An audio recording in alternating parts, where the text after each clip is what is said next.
What is up, everyone? Chris Gio here, coming to you from Beyond the Veil. I've been up. What is up, everyone? Chris Gio here, coming to you from... Sorry about that.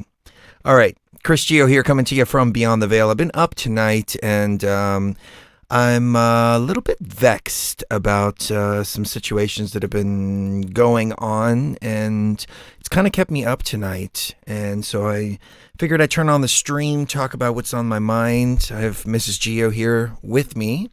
How are you, Mrs. Gio?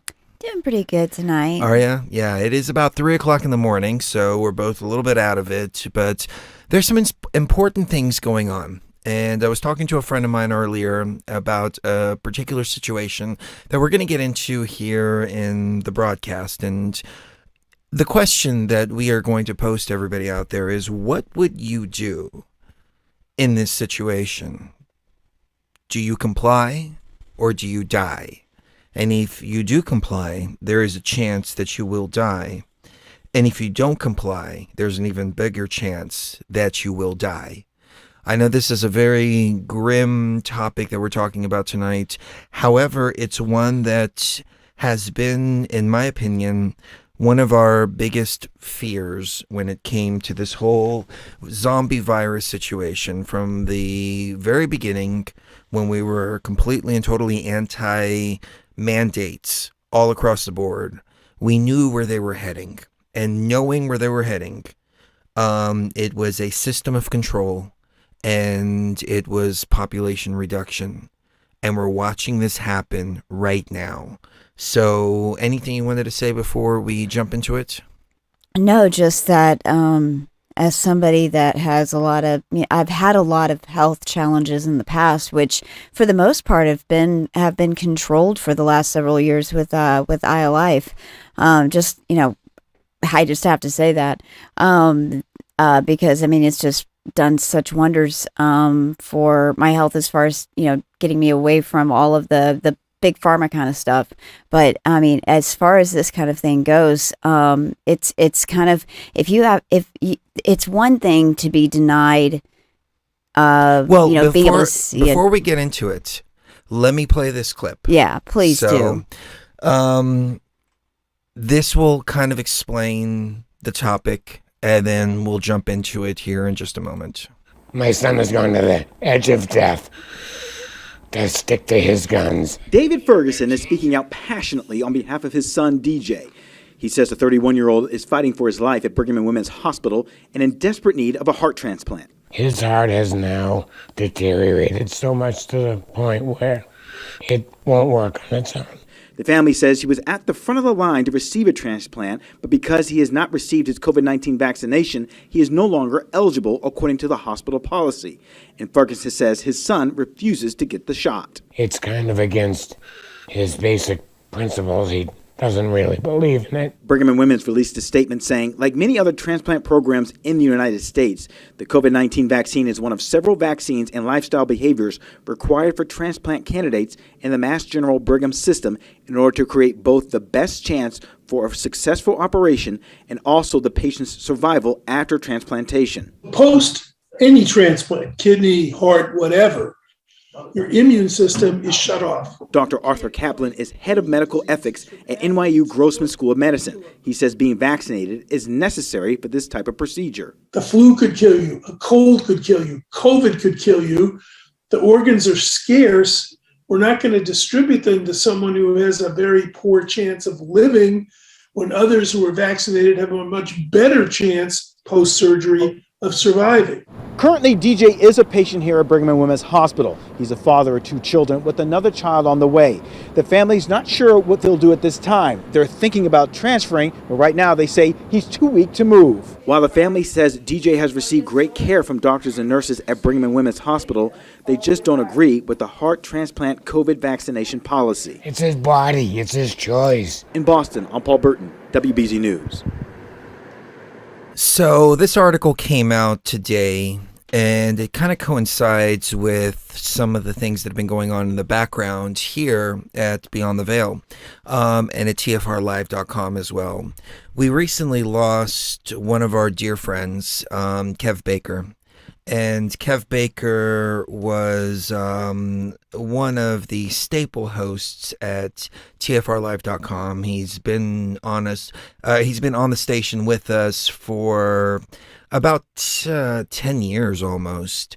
And we've been replaying his archives. Yeah, at least 8 to 9 years. Yeah. Yeah, and we did a memorial for him, and there's articles all over the place because he touched so many people that so many people were just really heartbroken when Kev passed away. And at the very beginning, when we did our memorial show, I had no evidence or even any indication that Kev had gotten a vacation. However, I received an email from somebody earlier saying that they actually heard him talking about it on a recent replay. Unfortunately, I couldn't go back and hear which replay that was. It's kind of a weird situation right now because I reached out to his wife, but I just reached out to her to see how she's doing and make sure she's okay, because she's grieving the loss of her husband right now. So it's not something, in my opinion, that is appropriate to really pry into. But there is mounting evidence, and some people who have heard Kev say for certain that, yes, he did get a vacation. And as you know, he was suffering from COPD. And he was waiting for a transplant. I'm not sure what kind of transplant it was, but I assume it had something to do with the heart or with the lungs. Back in 2017, I believe it was, he had a heart attack. And ever since, he was struggling with a COPD. So when he passed away, it made sense to me that he passed away from the COPD, that it just finally caught up to him. And he was using a couple different things, like you mentioned earlier, iLife, ayalife.com, or CBD oil. Also, heart drops. And both of those, I think, it really helped him and extended his life after the heart attack and helped to re-strengthen the heart. But he was still waiting for the transplant. Now, I've been kind of on the fence about whether I wanted to talk about this or not, because there's two ways of thinking about this. Number one, the truth needs to get out there. And if we have seen one of our brothers fallen from these mandates, again, I'm trying not to use keywords, then something has to be said about it. But at the same time, I don't want anybody to think poorly of Kev if he did indeed make that choice. And I don't have the evidence to prove that he did. I don't have confirmation from the family. But I've received more than enough emails from people who said that he got it himself, and then he got another booster just a few days before he passed away. So I've really been up all night thinking about this situation and thinking how dangerous of a place we have found ourselves.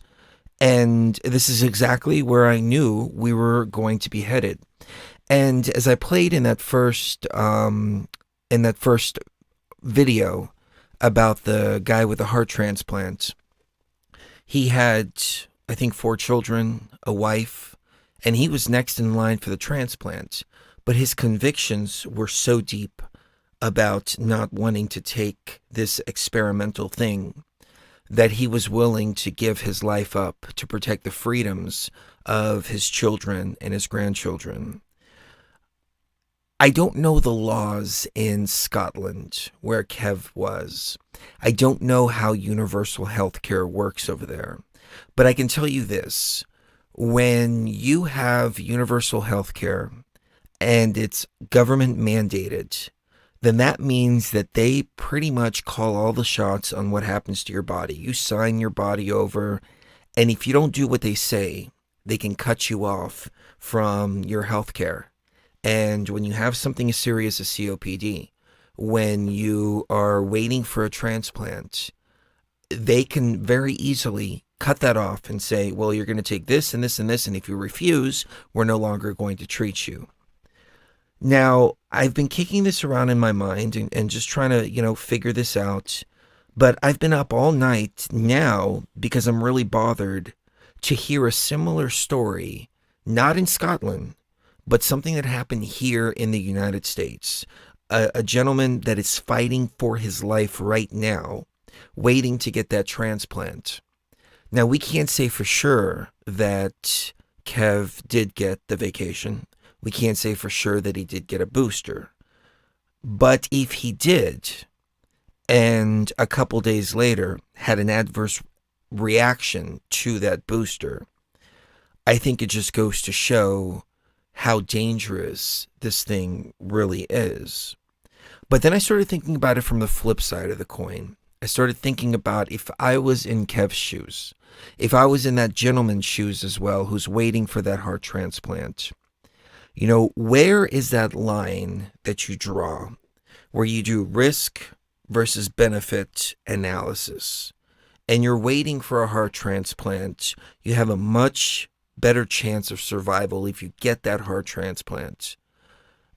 But you also have a very high risk of something going wrong with any other treatments that they're mandating that you get. And what happens is you refuse to go along with the treatments that they're demanding, so they deny you the necessary treatments, which pretty much assures your death. It assures your demise. Now, if Kev did indeed take the vacation, then I would say that there is a link between the two because of the timing. But what would have happened after the fact? Would he have gotten the transplant and everything would have been fine? Same with this gentleman here in the United States who we just played the clip of. What would happen if he changed his mind? Would he get the vacation, then get his transplant and go on to live a long, healthy life? Or would it all wind up in the same place, which is leaving this 3D reality? It's a very serious, very sad, and very important topic that we all have to sit back and ask ourselves, where is that line in the sand that we are drawing personally? And I can't tell you for a fact that I would be one of those people waiting for a heart transplant that would not take the vacation. That gentleman who we played the clip of, that is a pioneer. That is a revolutionary. That is somebody who is standing so deep in his convictions that he's willing to lose his life to protect freedom and liberty for his children and his grandchildren, even at the loss of himself and them growing up without a father, which is what is going to happen as a result of this. Then you have the flip side of the coin with a situation like Kev, where I know what he was thinking if he did walk down that path. There's more of a chance that he would pass away from not getting the transplant than there was adverse reactions to the vacation. So he weighed it all out within his own mind, not thinking of himself, but thinking of his family, thinking of his children, thinking of his wife. But at the core of all of this, the fact that we have to make those choices now in 2022 is, in my opinion, one of the most horrible places that they have put us in. And this is a worldwide thing here. And as a friend of mine was saying earlier, there's going to be trials about this in the very same way there was in Nuremberg and so on and so forth after this. People are going to be held accountable at one point or another. And we're already watching this agenda falling apart. We're seeing more and more people refusing to go along with the agenda. We're seeing more and more truth come out that was suppressed before. and they're doing whatever they can to cover up whatever truths there are, which is why we're sitting here and we can't even speak in the manner of which we want to speak, and we have to speak in broad terms and in code. But you all know what I'm talking about. So I just wanted to ask the question to each and every one of you, and I'm asking the question to myself too. Where is that line in the sand? And at what point do you comply or die? May I chime in? Please do. I think that the question for somebody like ourselves, that's an organic being, the people listening here tonight, I think I should probably be looking at it more along the lines of, what am I willing to sacrifice the NPC consciousness inside of myself to be hijacked and taken over by this NPC thing? I mean, if that's a small chance of that happening versus, the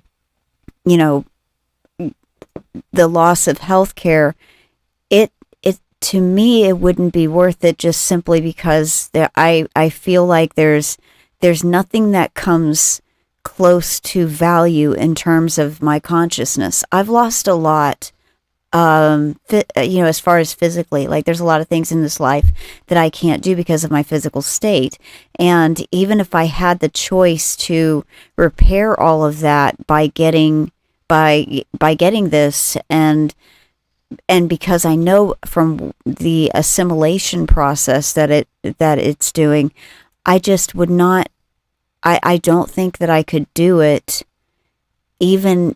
And I would look at it this way: if I do pass on because of something related to that, then I was supposed to be taken out of the time stream. But if I'm altering that by making the definitive choice to take such a high risk and time stream, and have the risk be so high that the consciousness is affected by it, not just the body, but the actual consciousness. Even if it's just the NPC consciousness, I don't think I could take that risk. But however, I don't have children in this life.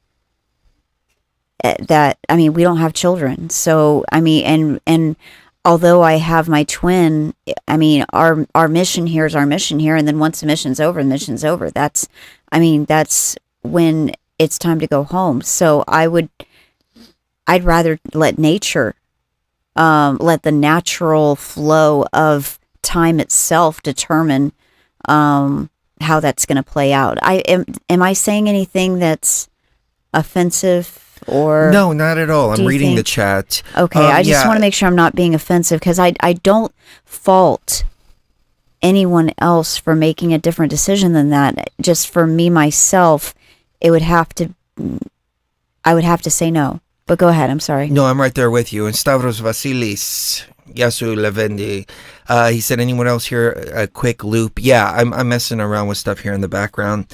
I'm getting weird error messages from YouTube, and it was not playing the video, and I thought we weren't streaming there for a second. Uh-oh. But yeah, I'm messing around with stuff in the background. It's 3 o'clock in the morning. We just jumped on here last minute because it's been bothering me, and I can't sleep. I can't sleep over this situation. I'm kind of right there with you, yeah. You know, I'd like to go over, unless you wanted to keep going, I'd like to go over the emotions that I felt and that I've been experiencing over the course of the last 48 hours. Please do. So, we all are sovereign beings in this world, and as somebody said in the chat room, I would rather die sovereign than comply and die. And I wholeheartedly agree with you on that, and that's my position as well. The emotion that I felt when I first heard this was, number one, Kev never relayed any of this to me, and again, I just want to make it perfectly clear that I don't have any proof of this. I just have been hearing this from so many different people that it is making sense. And now that I saw this article here from the United States, I see exactly how this played out. They told him, you're not going to get this transplant. You're just not going to get it. You're just not going to get it if you don't comply with this. They do this all the time. They do this with alcoholics. Yep. If you're an alcoholic, they won't give you a kidney transplant. They won't Or give you no, a liver transplant. Liver Is transplant. what it is. Yeah. If you're a smoker, they won't give you a lung transplant. You know. Yeah. And as I was reading the comments in that video that we played opening up the show, a lot of people were mentioning the exact same thing, that people are always denied health care when they're not taking care of themselves. But where does the line get drawn? You know, a person like myself I've been a pretty big guy throughout my life, but I'm perfectly healthy. When you do blood work on me, you know, I've got a pituitary tumor. It's causing a few issues, the inability to lose weight also. But when you look at my blood work, when you look at all of that, I'm pretty healthy, and everything that I do is in moderation, but they would consider me as obese. So would I also fall into that category of, hey, you know, you're obese, and so therefore you can't get any necessary health care that you need? Is it going to come to a point to where they start checking your diet, checking your stool, and saying, well, you eat meat, so because you eat meat, you're not eligible for this necessary treatment that you need? With me personally, I don't want to go too much into my medical stuff, but the pituitary tumor caused a significant hormonal imbalance, and they rebalanced my hormones. And I feel like I'm 20 years old again because of that. And it's been absolutely amazing. And so they are treating me really, really, really well. But is it going to come to a point to where they're just going to start denying me the bare essentials that I need to fix this inoperable but benign pituitary tumor, which is causing nothing more than hormonal imbalance and you know, other things like that. Yeah. In your situation, Cherie, I've had 15 surgeries. You've had 15 surgeries. You have EDS. And how many more am I We just had gonna Clyde have? Lewis on Yeah. the show. His wife also has EDS, which was actually a relief to hear that we're not alone in this. Right. That there's other big time radio show hosts who also have been experiencing the same thing that we're experiencing. But what are they going to say? Well, you know, you vape.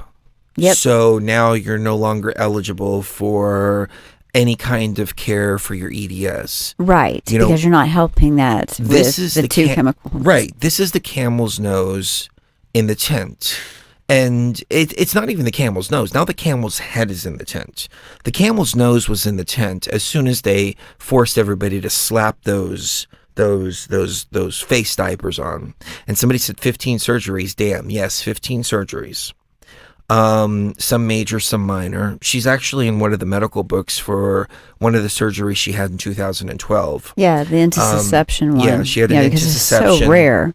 where the intestines telescope into each other, and they become necrotic, and they have to be cut and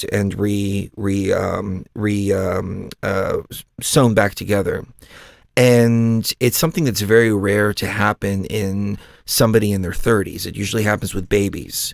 However, because of this condition EDS, which 10 years ago doctors didn't understand, but doctors are starting to understand this condition more and more and more and more, and it's fantastic because it's this invisible illness.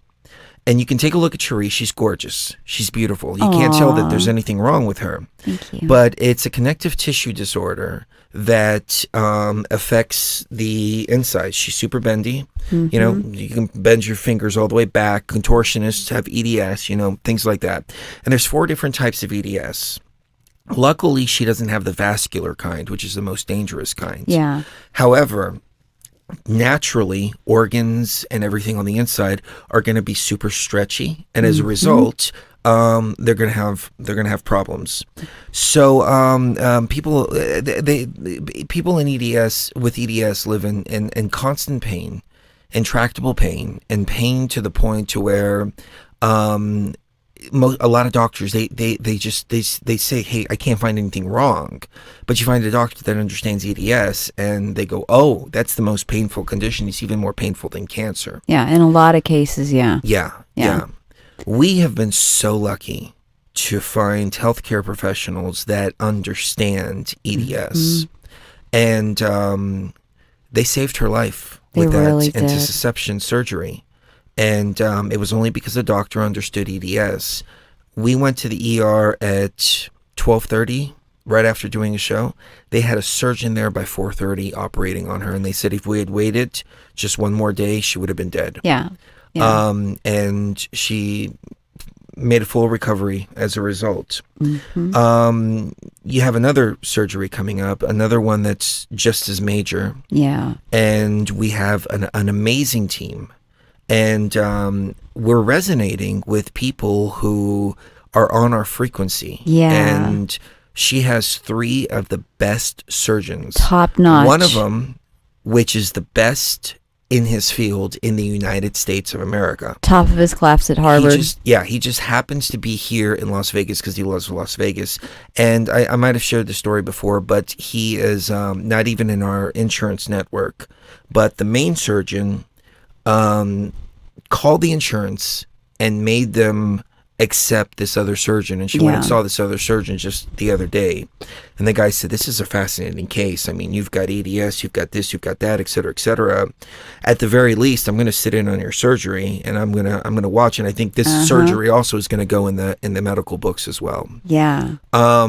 So what you've gone through has helped many people out there. And I think us talking about this kind of stuff and you being so active on the EDS forums, on Facebook and several other places, there are doctors out there who are picking up on this and they're understanding what EDS is. I didn't even understand EDS at the very beginning of all of this. And that you can be successful with it if you're supported properly. Yeah. You know, and with the right support system.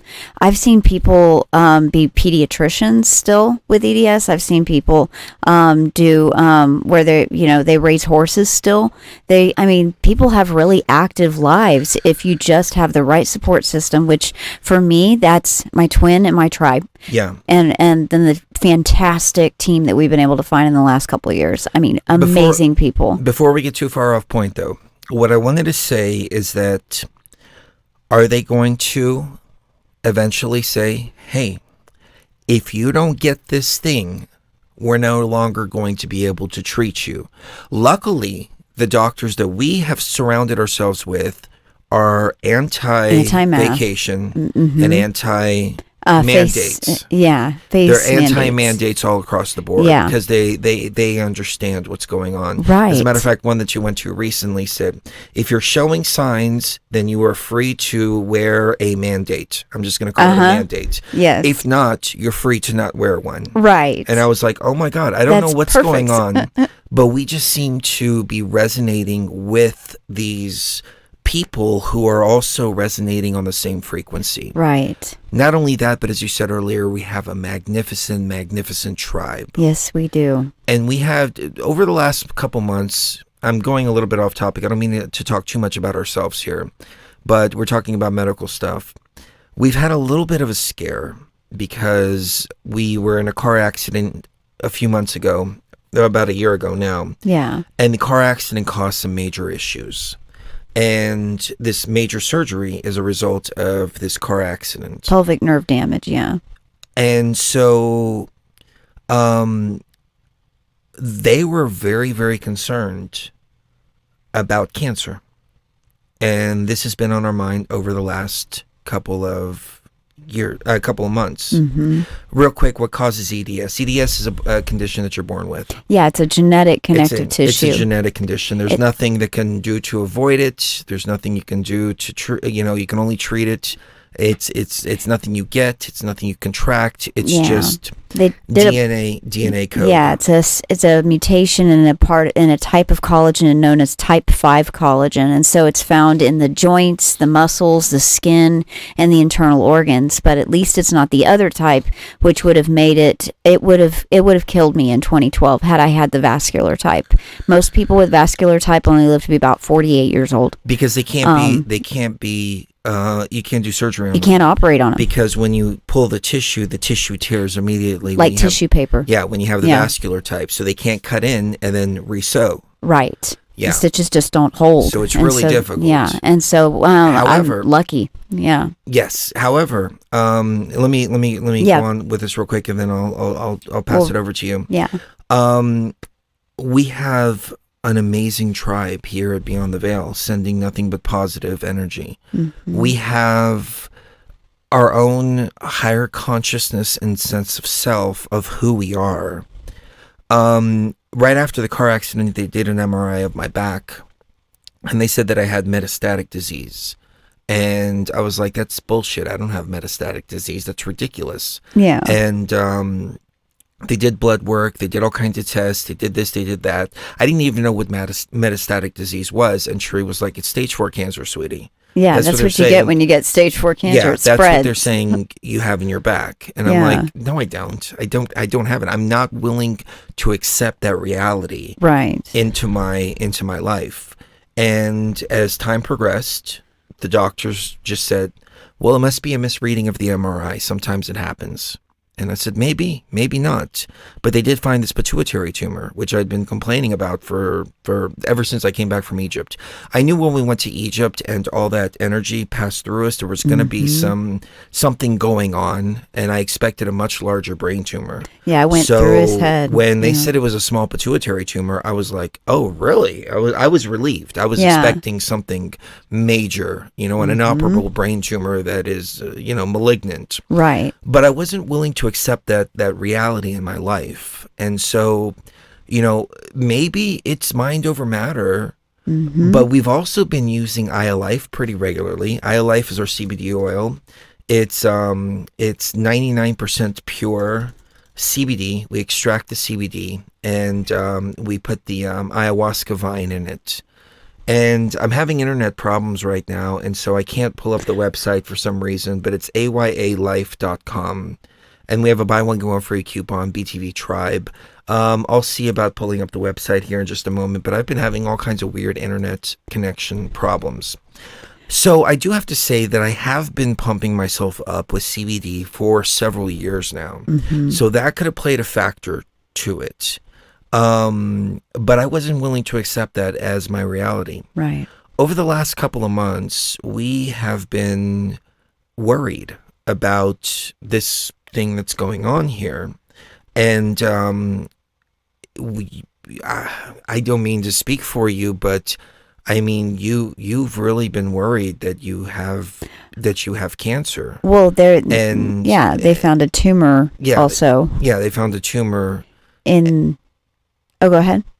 No, you go ahead. Well, I was just going to say the same place where the energy went through his skull.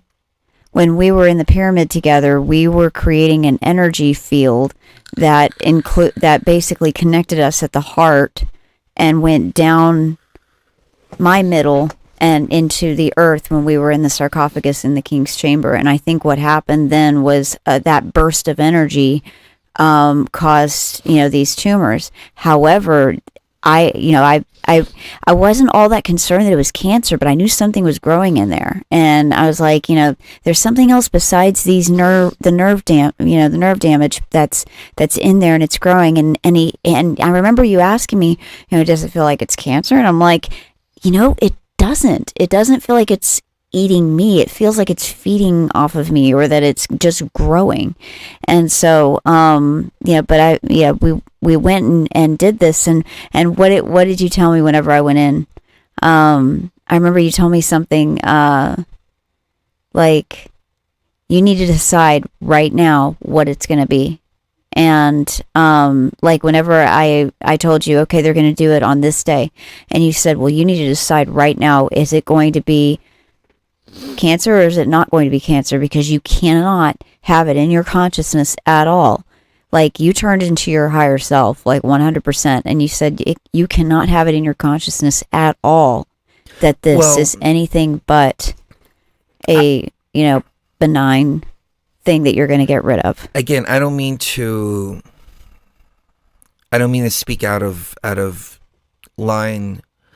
You're but usually not. There was a little bit of time when you were freaking out and you were saying, I have cancer growing inside of me. Aww. And you were really upset. And it was in the middle of an argument. Oh. And we sat down afterwards, and I said, look, I said, you need to decide right now. I said, if it's time for you to go, I understand. I'll give you my codes, and you can go take them to the other side. You know, if it's your time, I'll give you my codes, and you can go. But you need to decide for yourself. What do you want the outcome of this to be? And this was a couple months ago. Yeah. She goes and gets the biopsies. First of all, the first round of biopsies all come back negative. Yeah. But the Totally main fine. one that they were concerned about is the one that they just did the other day. Yeah. And this is what is making the difference between the what type of surgery is going to be done here, Right. You know, to fix the problems that you're having from this situation that we're in. If it did come back cancerous, then it would be a different procedure. Right. But it came back benign. Totally benign. 100% benign. 100% benign. And I knew it. Yeah. I didn't feel a sense of relief. I didn't feel anything except for, I knew. I knew that. Because I saw that you had decided it's not my time to go. Yeah. I still have more work to do here, and I'm not ready to go. So I really believe that it's two different things. It is the eye of life, and it is also the mind over matter. If we were to Right. go into that situation and say, "Oh my God, I'm freaking out. I have this, I I'm have sure that, I have et cetera," cancer, yeah. it would have come back positive. It would have come back positive. Yeah, I agree. I think you're probably spot on with that. And not only that, but I think it may not have even, once we start kind of peeling off the layers of the unhealthy ego, which is kind of cased over like mud, caked over the actual healthy ego. And once you start to scrape those layers off, you start to realize that sometimes you want to do something drastic because something else besides what you claim you're doing that for is so heavy and so overbearing and just so difficult to live with that you want to run away from it. And I think it was, for a while there, the amount of pain that I was in, you know, from everything that I was going through with the pelvic stuff, and then plus the back stuff and everything. I think sometimes, and I'm speaking to those out there that have written me in the past couple of weeks about these same issues, sometimes it is very easy for us to forget that we are divine creatures that have an immense amount of power within us, and that it does not matter how weak you are physically, you can be strong as an ox spiritually. And not only that, but the more that you are suffering physically, and then on top of that you choose, instead of wallowing in it, to do something to expand your world. And I mean that, like, consciousness wise, physically expand your world, even if it means going outside of your house when you really don't want to leave your house, or taking a risk, even if it's a small one, and talking to a stranger and saying hello. Taking little risks to get out of your comfort zone, even if it makes you suffer a little bit more.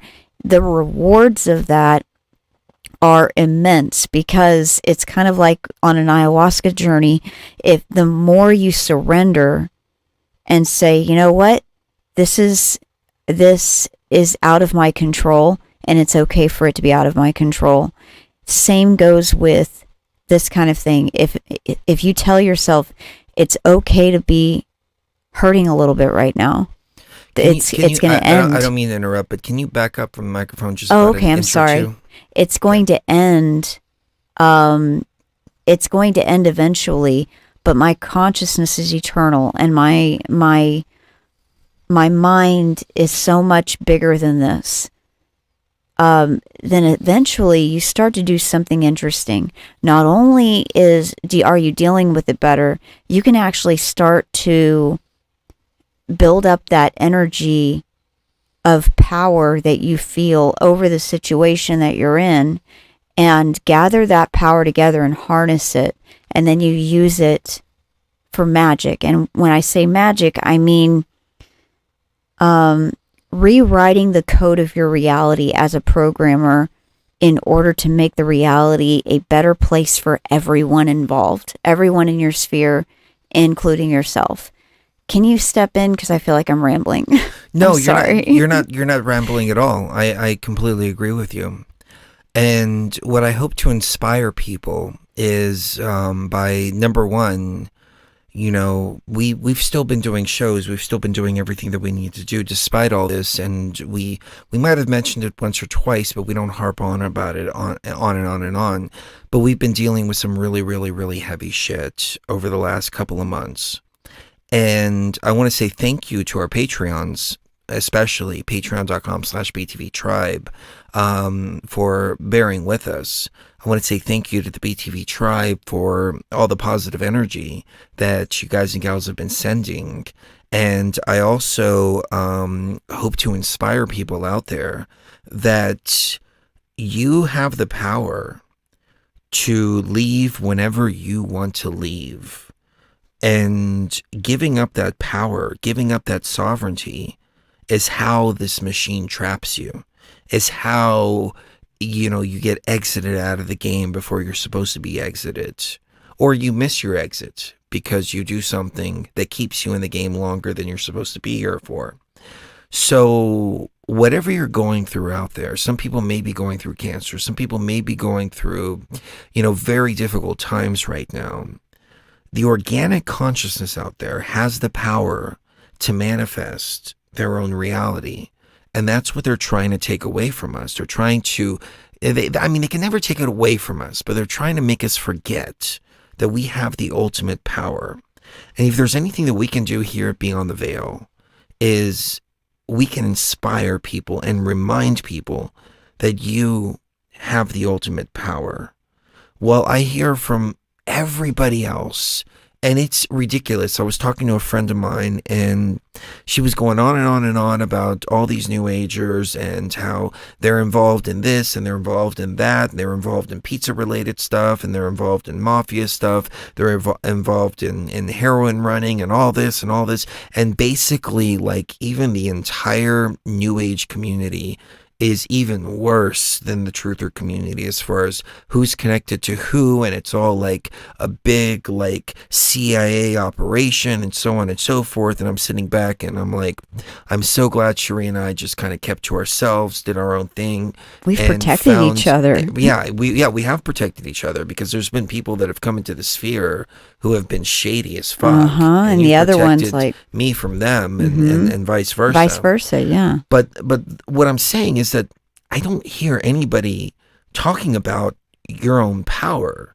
I hear everybody saying your power comes from the law of one. Your power comes from the Palladians. Your power comes from higher ascended beings. Or Jesus. Your power comes from Jesus. Your power comes from religion. Your power comes from all these other different places. And nobody's saying you are the ultimate power, because it's a scary thing. It really is a scary thing to think, hey, wait a minute, nobody has my back. And it's like, no, wait a minute. No, you don't understand. It's not that nobody has your back. It's that nobody needs to have your back, especially when we come together and unite in the powerful ways that we've united. I mean, what we have accomplished as the BTV Tribe is we reset the goddamn matrix. And there are very, very, very few naysayers out there. There are people who will just either ignore us completely, or they're totally like, yeah, these people are the real deal. But you have very, very, very few. I think I can count 2 people that say, no, you guys are full of shit. Because we have proved it. We have the videos. We have seen physical manifestations of all the energy work that we've done. Mm-hmm. We said in May 2018, we're going to reset the matrix. It's on the cover of Time magazine in 2020. And everything we said that was happening energetically is coming to pass. You shall know them by their fruits. Yes. You know, and our fruits have come to fruition. I mean, they've ripened and there they are right on the tree. Right. So when I say that we have the ultimate power as the BTV Tribe, and many others out there that are not BTV Tribe, but they're still organic consciousness. When I say we have the ultimate power, we are the divinity, I really mean that.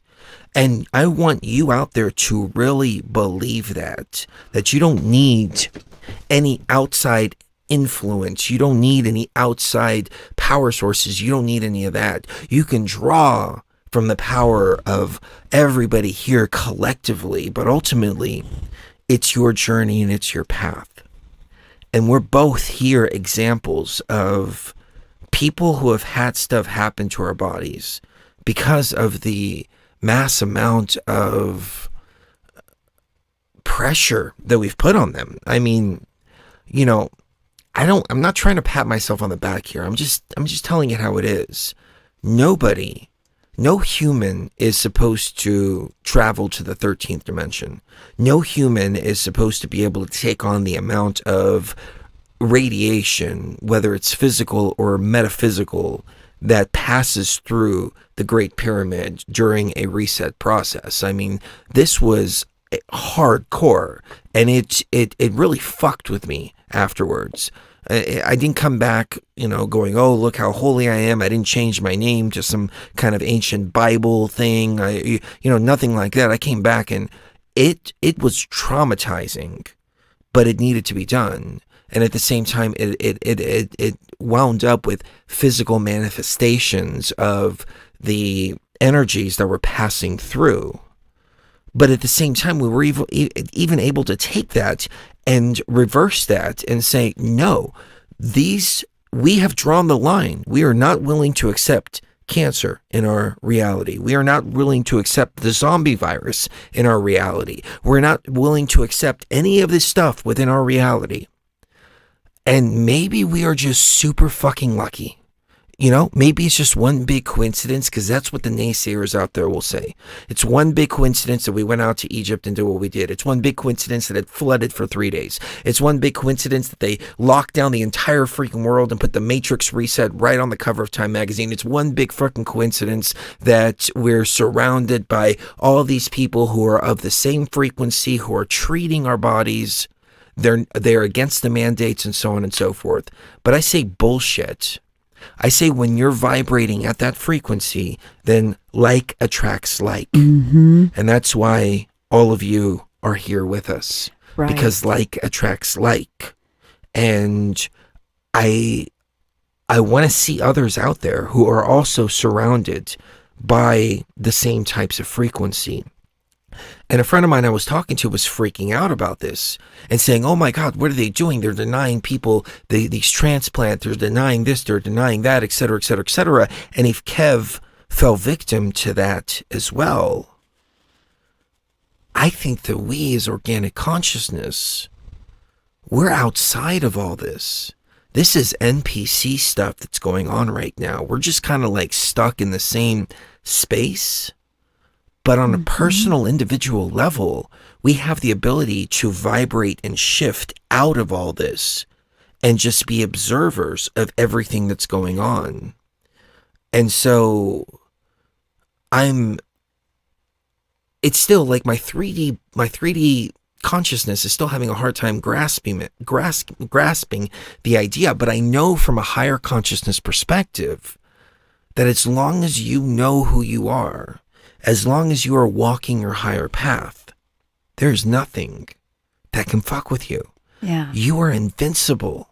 You are invincible. The only person that can fuck with you is you. Mm-hmm. And that's it. You know, if I get up and I go walk in front of a truck, yeah, I'm going to be taken out because I'm not walking my path. You know, if I'm out fucking around and doing something that I'm not supposed to be doing, I'm exposing myself to be able to be fucked with. But if I'm living in the highest frequency that I possibly can be, I'm going to be attracting those around who are also living in that higher frequency. And maybe the new age is right. Maybe there is some kind of ascension process taking place right now. It's just not what they told us it was going to be. That all of a sudden all these people were going to disappear and we were all going to be singing Kumbaya and so on and so forth. Maybe what this 5D ascension thing is really all about is about us who have already ascended beyond all of this. But unfortunately, we're still watching the 3D bullshit playing itself out. Mm-hmm. And it's like you get what you deserve. You reap what you sow. And the weighing of the heart ceremony was all done during 2020. And here we are. And I want to say thank you. I want to say how proud I am of each and every one of you that have stood your ground. And even some of those out there who may have taken the vacation. You know, some of you may have taken the vacation and you got lucky and may have gotten one of the saline ones just because of the frequency. You may have even been able to take that vacation and transmute it and eject it from your body.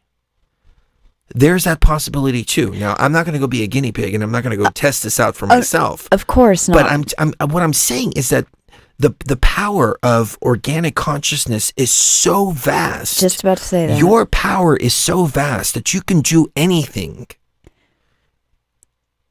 It's all up to you. You just can't let people talk you out of it. Right. That's the whole thing. You can't let the AI in the form of friends, quote unquote friends, family, co-workers, bosses, your doctors, whoever, nurses, whoever it is. The AI is using them, Agent Smith style, to try to trip you up and get you to doubt your own personal power. And if you're in the mindset of thinking from the NPC consciousness, then absolutely yes, you're prone to the fear that prompts that kind of decision to be made.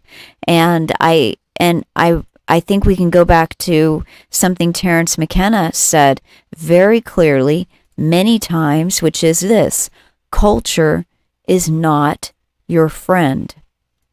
Culture is not there to be your friend. It insults you.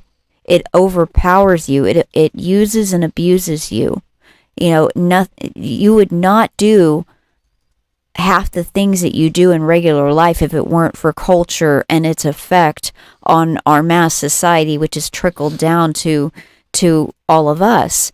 Our NPC consciousness has been bombarded with toxic culture that tells us that these professionals know best. Oh, they wouldn't have gone to school and for 12 years and done all this if they didn't know what they were talking about.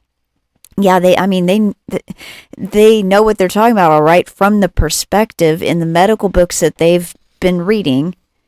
They've been reading a bastardized version of what healthcare should be about. Well, so they don't know what they're doing. Here's the half thing, the time. I think that it's important not to paintbrush any group of people out there. Well, of course not. Because all of this is illusionary. Yeah. It's one big illusion. That is true.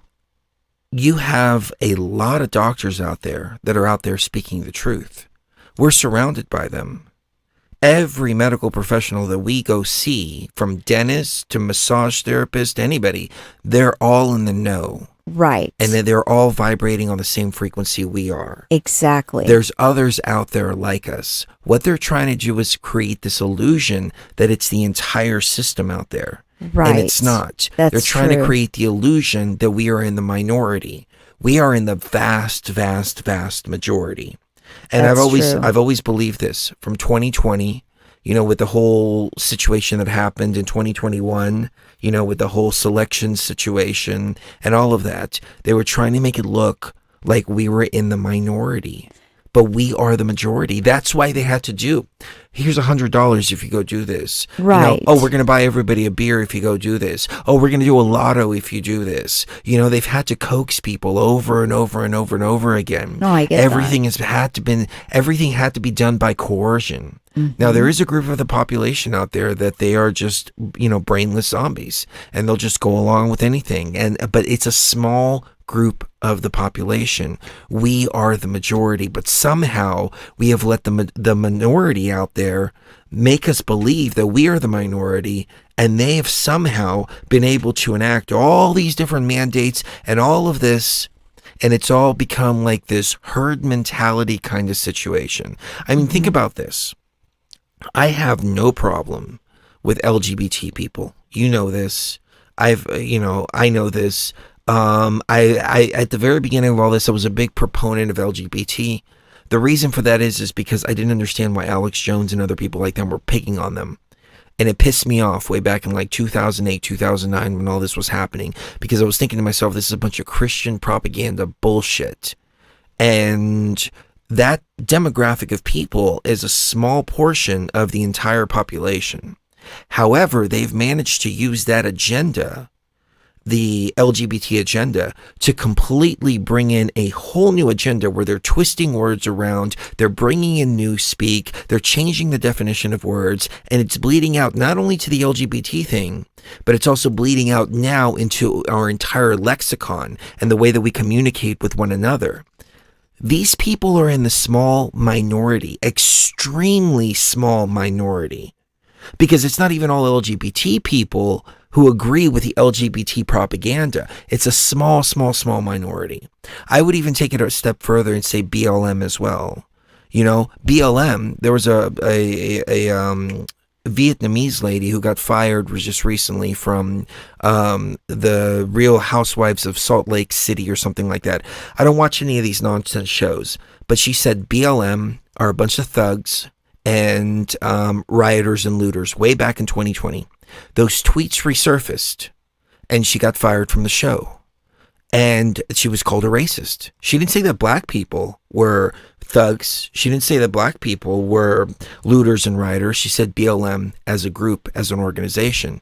BLM makes up a bunch of people. BLM makes up white people, black people, all kinds of different people like that. But at the core of it, BLM is a small minority out there, just like the LGBT community is. But for some reason, they've convinced us that they are the majority and that we are the minority. And they've used them. They've used LGBT people. They've used brown people. They've used black people. They've used literally anybody they can marginalize to push forward this agenda, which really comes down to a system of control. And it's not about LGBT. It's not about black. It's not about white. It's not about race. It's about control of your body. It's about control of your family. It's about making you comply with one thing and then another and then another and then another so they can have complete and total control. And it's distraction and division and so on and so forth. But we have to remember, we are the majority out there. Right. And it only takes a small, minority to change things. So, but it takes the minority being, loud.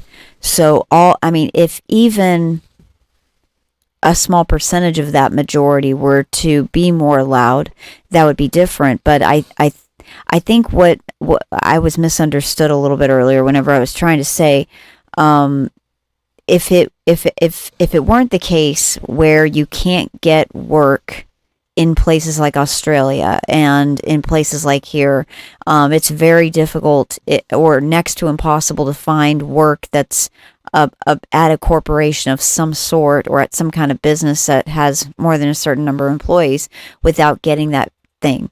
So and the people that are issuing these mandates, those are those and the doctors are two different groups of people, yes, but the doctors are the ones that aren't stepping in and saying, well, we're not going to do this, or we shouldn't be doing this, or anything like of the sort. They're just kind of going along with the mandates, similar to how the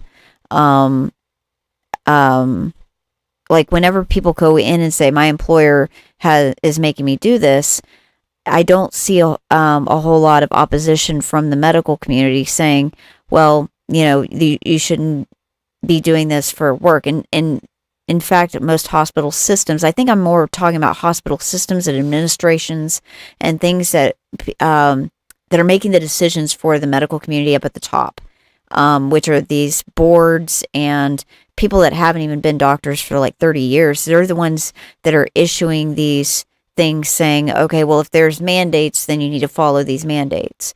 There needs to be a huge swath of medical professionals that come out and just say, okay, we're just not going to go along with this.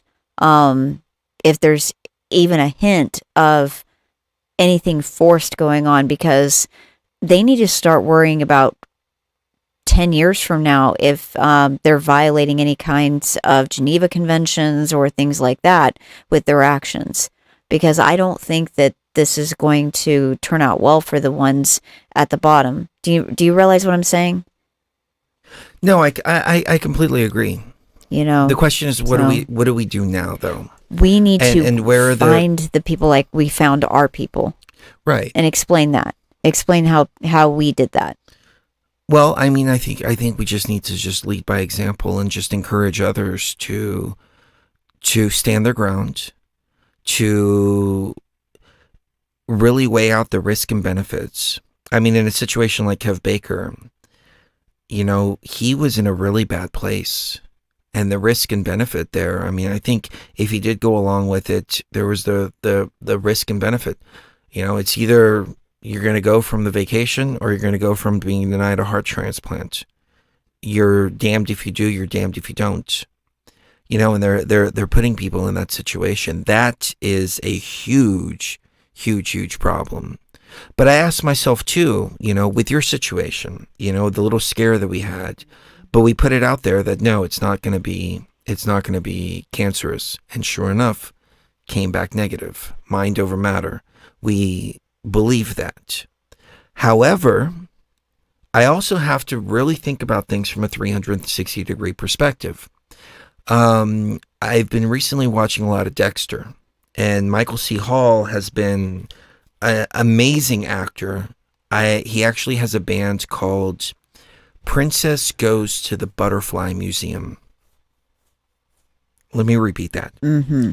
Princess Goes to the Butterfly Museum.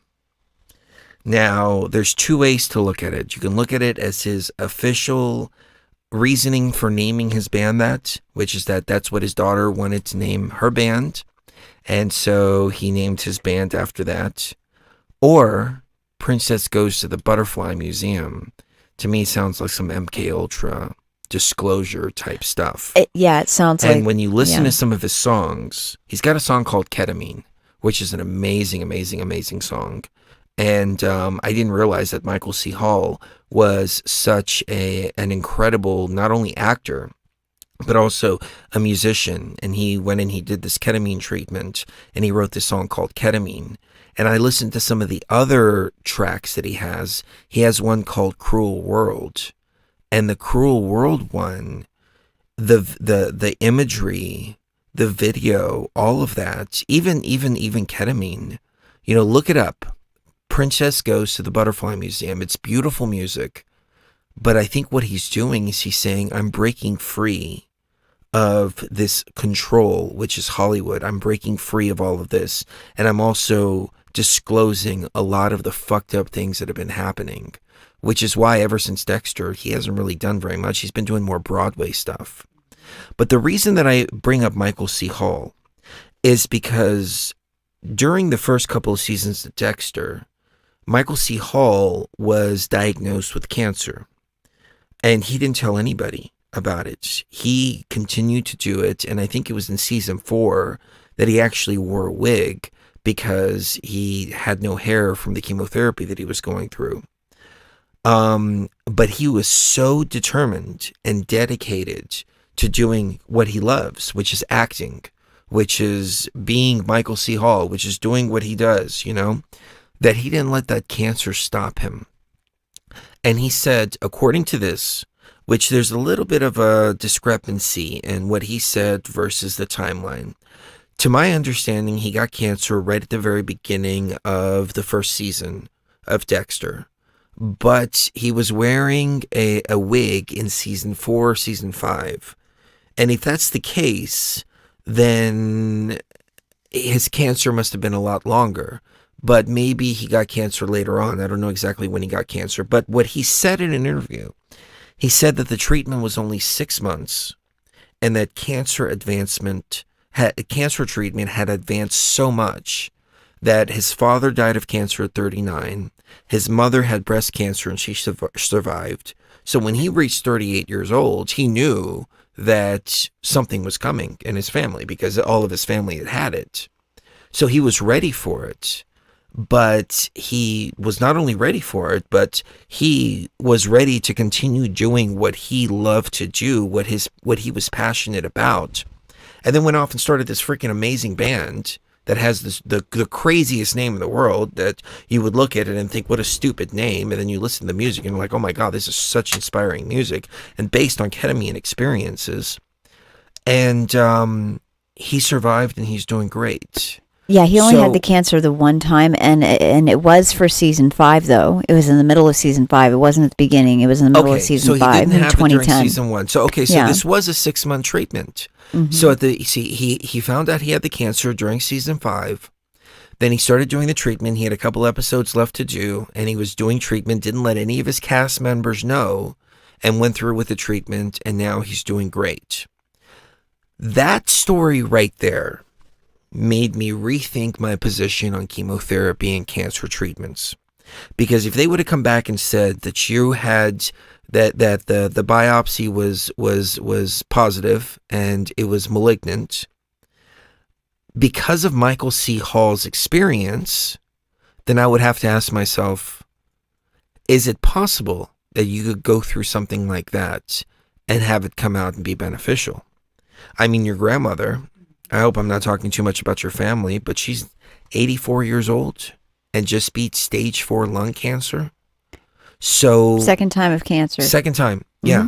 Had breast cancer 10 years ago. And she took a road trip and came out here and met us. Mm-hmm. And it wasn't just a road trip just to come out here and meet us, but she was taking a road trip all the way around the country. And going and seeing all her family and, all that stuff. 85, 86-year-old woman, who just got over stage 4 lung cancer. Yeah. So the cancer treatments have evolved so much that they are not what they were back when my mother got it. And, all of that.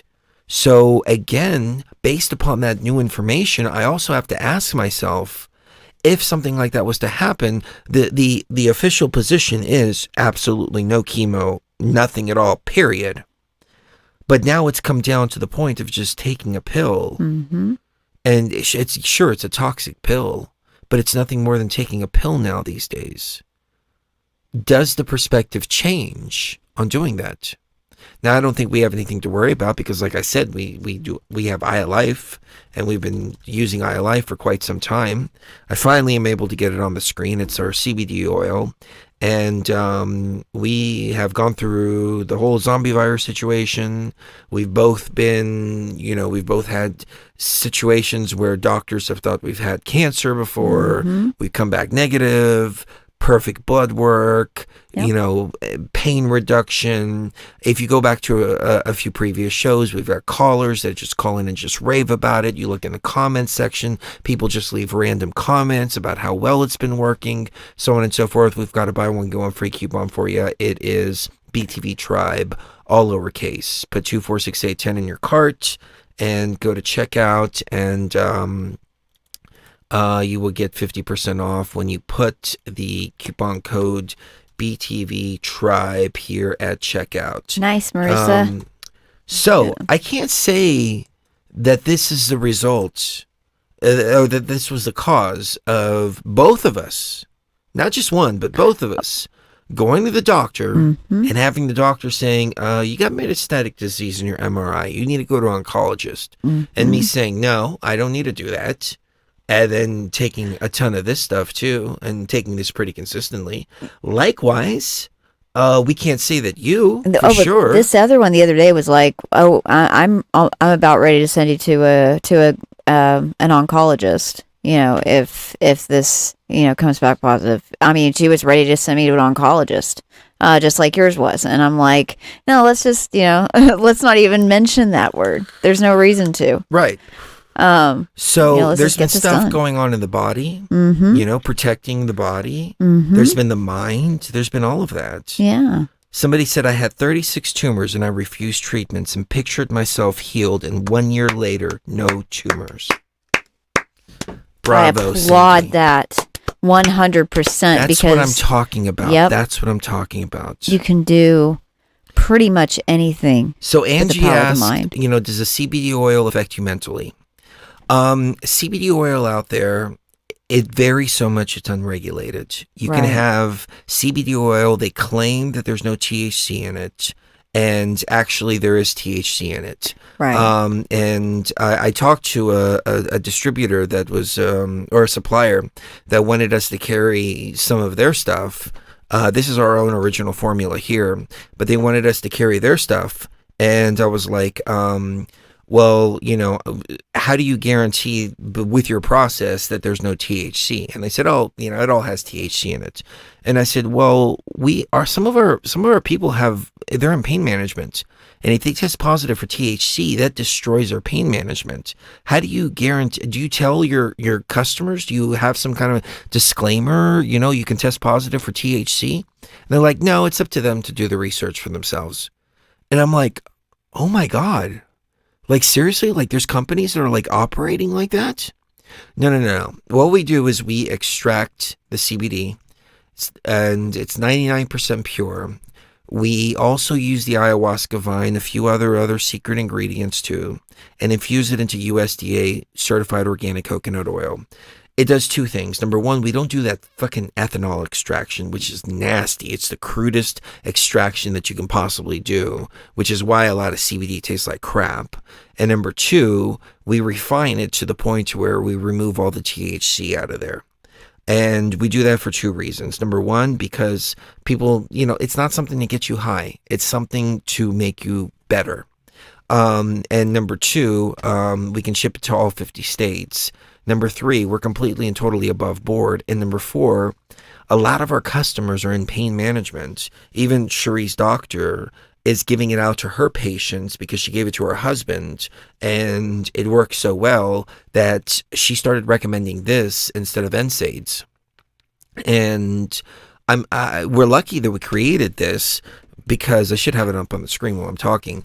But, you have a hiatal hernia now, because of all the freaking NSAIDs the doctors have been telling you to take throughout the years. Yeah, the surgeon I talked to the other day said, reactive gastropathy. I see that. Yeah, it doesn't make sense. They had you on NSAIDs for a long time, didn't they? And I said, yeah.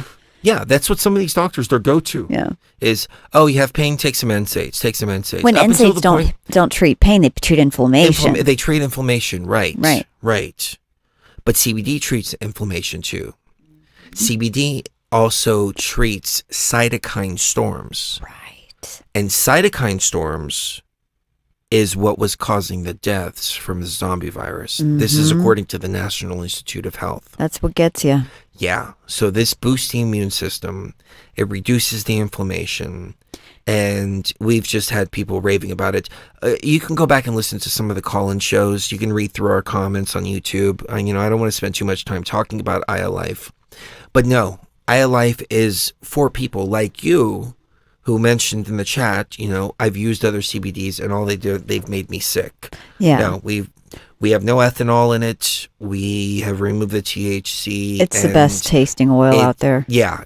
It tastes great. It doesn't taste like that freaking grass and just that crude crap that you get literally everywhere. I mean, it got so bad that on Amazon they were selling bottles of supposedly CBD oil, and they were selling like 3,000 milligram bottles for $19.99. And that's impossible. It's impossible to sell it for that, first of all. Yeah. Second of all, there was no CBD in it whatsoever. No. And finally, all these, Amazon banned it all. And you would read the comments, and the reviews would say, hey, there's no CBD in this at all. There's no CBD. They were taking hemp seed oil, putting it in bottles, and selling it as CBD oil. Yeah.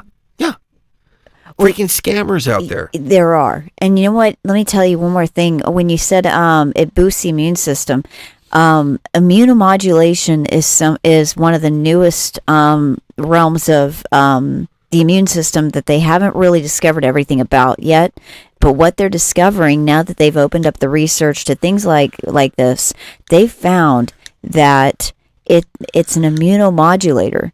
So in other words, it tells the immune system to boost when it needs to boost and calm down when it needs to calm down. If your immune system is sending out way too many white blood cells and it's overloading your system, and that's what a cytokine storm is, then it tells it to calm down, stop putting out so much, and to modify the immune system to meet the threat that actually exists, which is that cytokine storm. And then if you have a weak immune system, then it strengthens your immune system by telling the body to send out more white blood cells. So it's a really, really cool. It's the most amazing compound I've ever seen, especially when you combine the symbiotic effect with the BCAP. Yeah, ayahuasca vine. Yeah, and you will not test positive for THC with Aya Life. Not once have we ever run into that. No. So yeah, it's been a lifesaver for people. Yeah, it really has. And I don't want to talk too much about it, but a lot of people are talking health, and people are talking about gabapentin, and I've had some experiences with gabapentin, not firsthand, yes, but at my mother's funeral, my sister's fiance was on gabapentin for a car accident that he was in, and he went psycho. And I wound up getting into a fight with him, and he lost it. Yeah. And gabapentin messes with the GABA receptors in your brain. Right. It's one of the most dangerous drugs out there because it changes the chemical makeup of the brain. Yeah. And they're very quick to hand you that. They're very quick to give you that. Oh, when you're injured, yeah. Yeah, they're very quick to give you all this stuff. Lyrica, gabapentin. I was complaining about this pituitary tumor and saying, hey, something is wrong. I'm working out. I'm not losing weight. I'm not gaining muscle. I was having anxiety attacks. And I didn't realize that they were panic attacks because I jumped out of airplanes in my past. I've bungee jumped. I drank ayahuasca in the Great Freaking Pyramid. I don't panic about anything. But I was feeling like I was about to have a heart attack, and I was having a stroke or something like that. Remember, you rushed me to the hospital, and I'm like, I don't think I can make it. I don't think I can make it. I don't think I can make it. And they told me, they said, you're having panic attacks. And I'm like, this is impossible. I'm not having freaking panic attacks. Yeah. I went to a doctor. You know what his solution was? Zoloft. I remember that. Oh, I was so offended for you. I was like, this is unreal. I was like, number one, you're not going to do any testing. Number two, you're not going to try to find the reason for this. And number three, you're going to try to give me Zoloft? Yeah. On top of not doing any testing whatsoever. No MRI, nothing to see what's even going on. He even told me, he said, this is an SSRI uptake inhibitor. It's going to take you several months to get off of it, et cetera, et cetera, et cetera. And I was like, I didn't want to be rude. And I didn't want to go in there that's the number one thing. You don't want to go in there and tell the doctor what's what. You want to go in there and you want to feel out what kind of doctor you're dealing with. You don't want to go in there and be all anti-mask. You don't want to be in there and, tell them that you know more about this and that, et cetera, et cetera, et cetera. You don't even want to bash the vacations or anything like that. You just want to listen and observe to what they're telling you. And you'll be able to pick up on what type of doctor they are. And when he said Zoloft, I was like, I do not want to see this guy ever again. And I never did. And I moved on and I found another doctor that was like, okay, so you're having panic attacks and you're also having metastatic disease showing up in your MRI. Let's do some blood tests. Okay, your DHEA levels are really high. Extremely high. I'm really worried about this. Let's figure out what's going on. Let's get you MRIs of your neck. Let's get you MRIs of your back. Let's get you MRIs of your adrenals. Yeah, adrenals, yeah. She was worried about that, adrenal cancer. And she said, I'm pretty sure you have adrenal cancer. And I'm like, no, I don't have adrenal cancer. But she checked the adrenals. She checked literally everything. And she finally found that pituitary tumor. She was somebody that actually cared. Right. But Instead out of saying, all the other ones. Yeah. You know what? I don't feel like dealing with you. Here's a prescription for Zoloft. Get out of here. Right. Right. And that's... But imagine how many people fall into that. Most people do. And, you know, I'm not going to go into too much detail, but I will say that the kinds of conditions that I've been going through for the past year or so are the kinds of conditions that women go years and years and years sometimes with feeling. Unfortunately, mine, because of the nerve damage from the car accident, it happened where usually it would take 10 years. It took 4 months for it to go from like a grade 1 bad to a grade 3 bad. So and I can only imagine, see, these women especially, they don't want to make the doctor mad. They don't want to, go against what the doctor says. And so they end up doing what they know. If they asked the deepest part of themselves if this was the correct thing to do for their bodies, they would probably say no. But they're pressured by this system that tells them, that if they're wearing a white coat and they have like a name badge that says MD on it, that means that they know more than you do. But see, for the last, I think the reason why me and Chris have found the right people over time has been because we aren't like that. We ask the right questions. We don't just, take whatever they say we should take. We don't just do whatever they say we should do. It's not just that too, but we have our higher self. You've got to feel it out too, telling us. Yeah. Somebody said, "Why is Zoloft so bad?" If it's working for you, it's working for you. But I would stay away from all SSRI uptake inhibitors.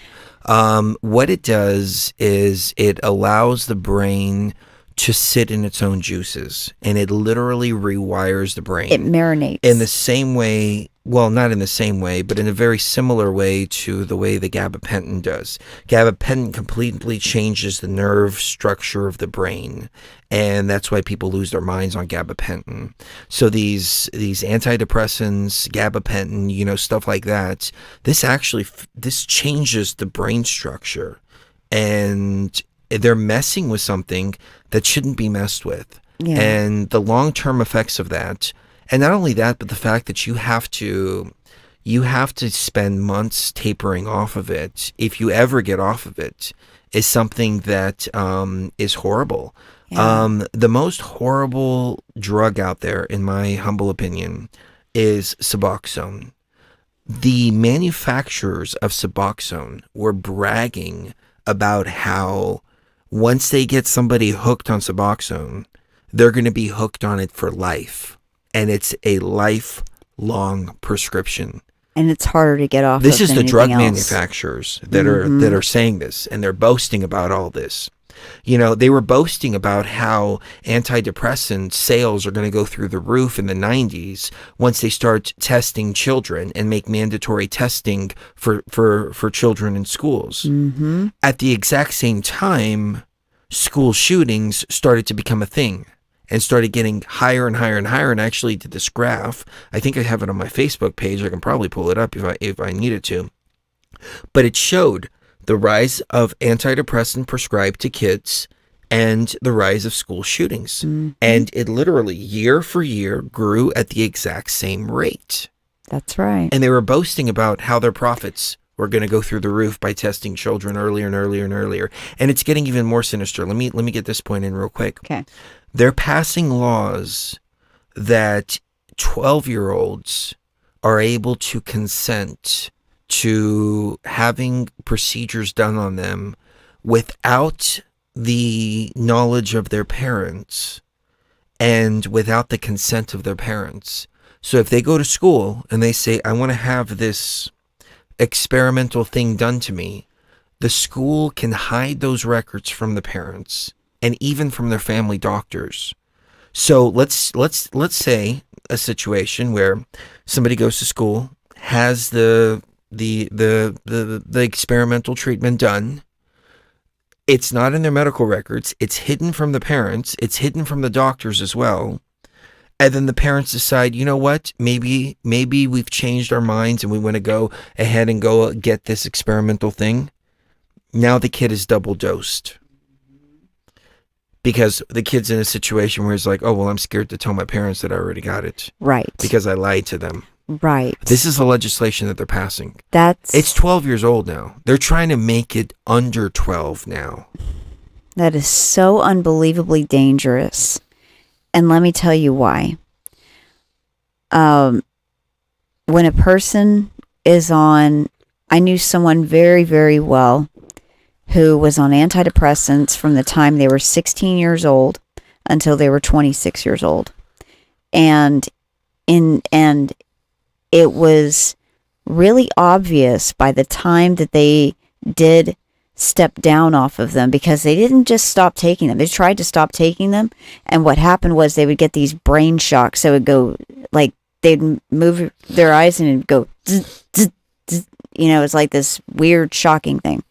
And so they had to stop slowly. But even after they stopped, it was almost as if their emotional acuity, you know how you have emotional IQ and mental IQ. Their mental IQ wasn't affected, but their emotional IQ was similar to that of a 16 or 17-year-old kid, even though they were 26. What I think is going on with SSRIs when you're using them in adolescence is it is paralyzing the neurons and the brain structure where it is, because what it's doing is it's not telling the brain to pump out more serotonin. It's simply allowing the brain to soak in the serotonin longer, like marinating a steak. And what ends up happening is those neurons stop remembering how to make serotonin. They stop remembering how to make it all together. And it puts you in a zombie-like state. It takes a very long time. Yeah, it puts you in a void. Now, it takes a really long time to get out of that. Is one of our listeners said that they unfortunately wound up in jail for 2 weeks. During that 2 weeks, they wouldn't give him any of the Zoloft, and he wound up getting off of it completely by himself with no side effects whatsoever. Yeah. That is wonderful. I think that's a perfect example of how you can take something that seems negative, going to jail for 2 weeks, and transmute it into something positive, which wound up with you getting off of that stuff. Yeah, that's great. And if you look at that situation that way, then you can look back and go, that was actually a very positive situation. Ra Castaldo's in the house. What's up, Ra? Hey, Ra. What's up? How you doing, brother? Yeah.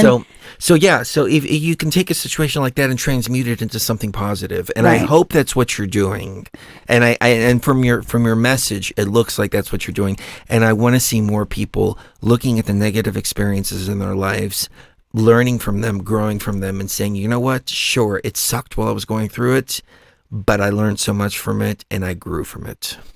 That is so wonderful. I'm so that's heartening to hear stories like that, because most of the time people take situations like that and they think total negative, but it's great that you've got that positive outcome from it. Somebody said I was going to take a quick break real quick. Do you want to take a quick break? Okay. Yeah, and the only reason is because I want to play this song. I tested it out. I don't think I'm going to get a copyright of it. I'm actually doing a remix of it right now. Did you hear it? You didn't hear it, did you? No, I didn't hear this. Okay. This is totally rough remix here. I'm just going to play you a little bit of part of what I've been working on, but this is my little quick, remix. And then I'll play you the actual song. Hold on, let me. And again, this is like, I started working on this like about 30 minutes before we started doing the show, and I was sitting up and I'm like, man, I'm fucking bored. I've got all this in my mind. And you told me, you said, take those negative thoughts and transmute them, turn them into a ball and send them out. Mm-hmm. And that's what I was doing. And I was thinking about Kev Baker. I was thinking about that guy who wasn't able to get his heart transplant because he didn't go along with the mandate. You know, I was thinking about all of that, and it was just fucking with me, and I couldn't focus on music. And I was like, I gotta do a show. I gotta get this out. I know it's 3 o'clock in the morning, but this is actually what I was working on before that. So this is totally rough. As a matter of fact, I should probably turn down the master fader because this is all literally at 0, but...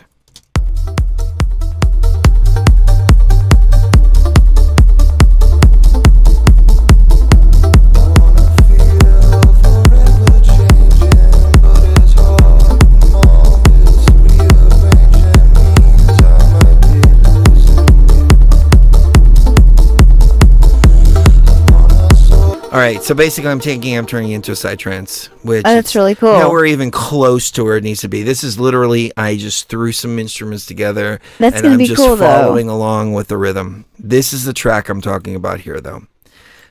So, you know what would be interesting on the other side is you guys and gals check out this track. And this is by Michael C. Hall, his band Princess Goes to the Butterfly Museum.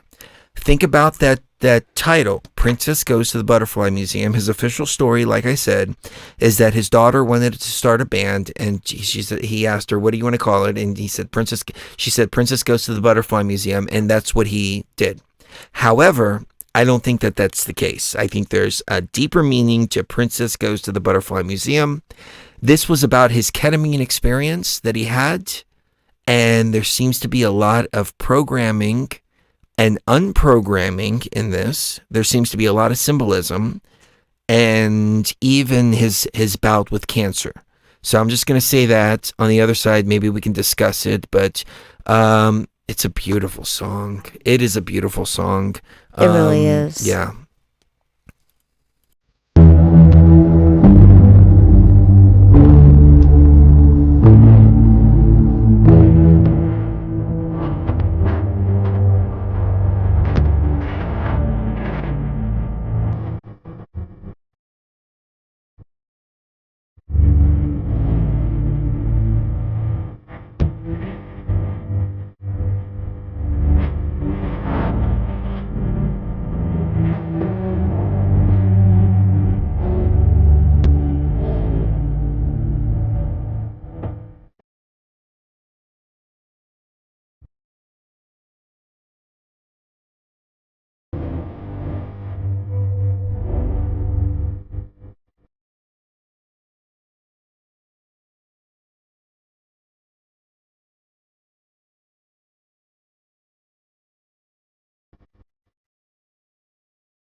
Man, that is a beautiful song. People are asking who's singing. That's Michael C. Hall. The guy that plays That's Dexter. Dexter. Yeah.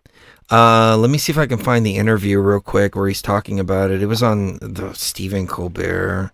Michael C. Hall, Ketamine, Colbert. I don't even know how to spell his name.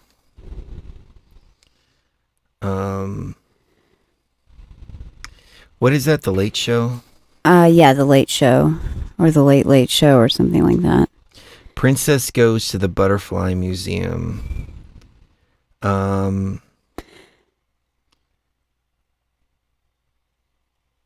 Yeah, unfortunately I can't find the interview unless this is, no, that's not it.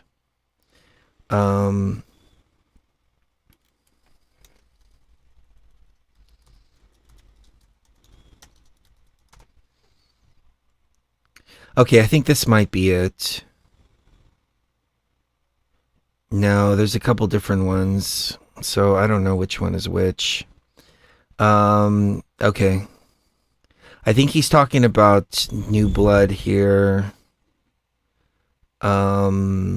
which was brilliant. I mean, this guy is just such an amazing actor. I mean, he is amazing. Here's him, okay? That's him with cancer accepting his award. You know, he's got the hat on. Yeah. With the cancer, but right. I wish I can find that interview. Maybe I can look in my history. No, I don't use the same account on the phone. I mean on the TV. Well, but anyways, okay. So basically, what he said is he said that him and his wife went to a ketamine clinic, which Cherie and I also did. We went to a ketamine clinic ourselves, and they sit you down in this in these chairs. And it's in kind of a doctor setting, but at the same time, you know, you can put music on, make it ethereal. They put an IV into your arm, and they will give you ketamine however you want. And we were lucky enough to find a doctor, again, who would give us the doses that we wanted. And we explained to him our psychedelic background, and he's like, oh, I'll give you whatever you want. Most ketamine clinics won't. I mean, little old ladies go in there and get ketamine treatments. But we were like, no, we want to go into hyperspace. We want to get blasted off. We want to go into whole other realms. So he did this ketamine with his wife. And the lyrics to the song is just, it's phenomenal. So I'd like to get some interaction from the chat room, as well as from you, Cherie, about what this song is portraying. And there's one more song of his that I wanted to play too, but I'm going to go to the words first. Princess Ketamine. I think I can just put Princess Ketamine and it'll bring up the lyrics. Someone already said she goes into another state of mind.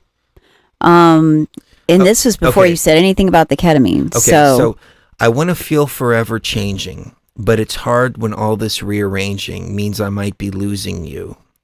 I want to soar through candy canyons, but it's hard when my companions, thrashing, kept from view. We're side by side, just within reach, but worlds apart. I'm building castles on the beach. You're tearing out your heart. If I could cut your static. Then you'd hear the song. You'd roll with it. You'd come along.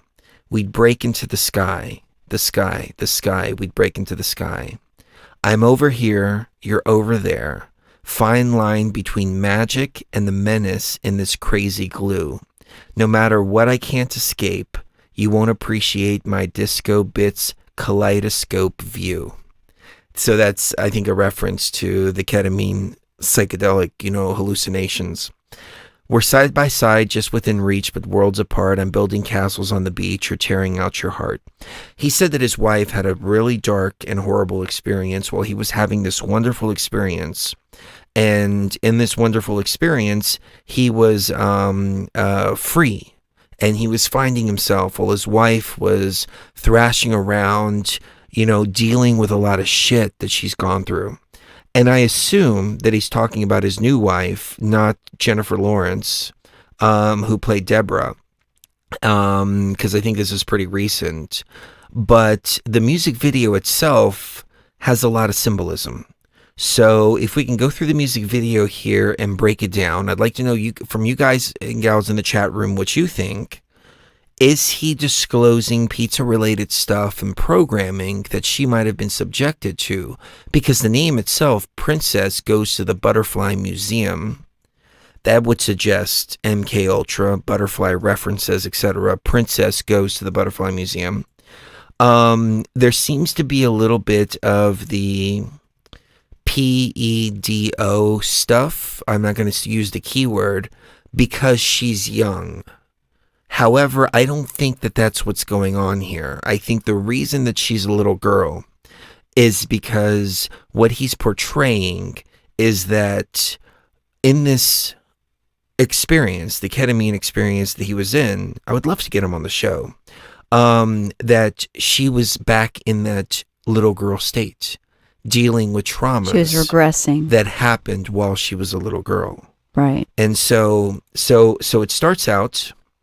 It starts out with this scene. He's standing on his mansion.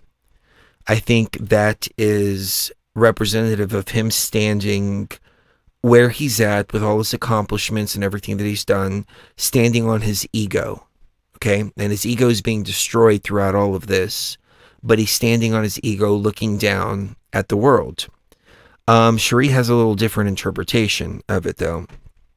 So then it cuts over to another scene where you see the girl, who I assume is his wife, wearing a mask, entering the experience, but still, once the mask is removed, what do you see?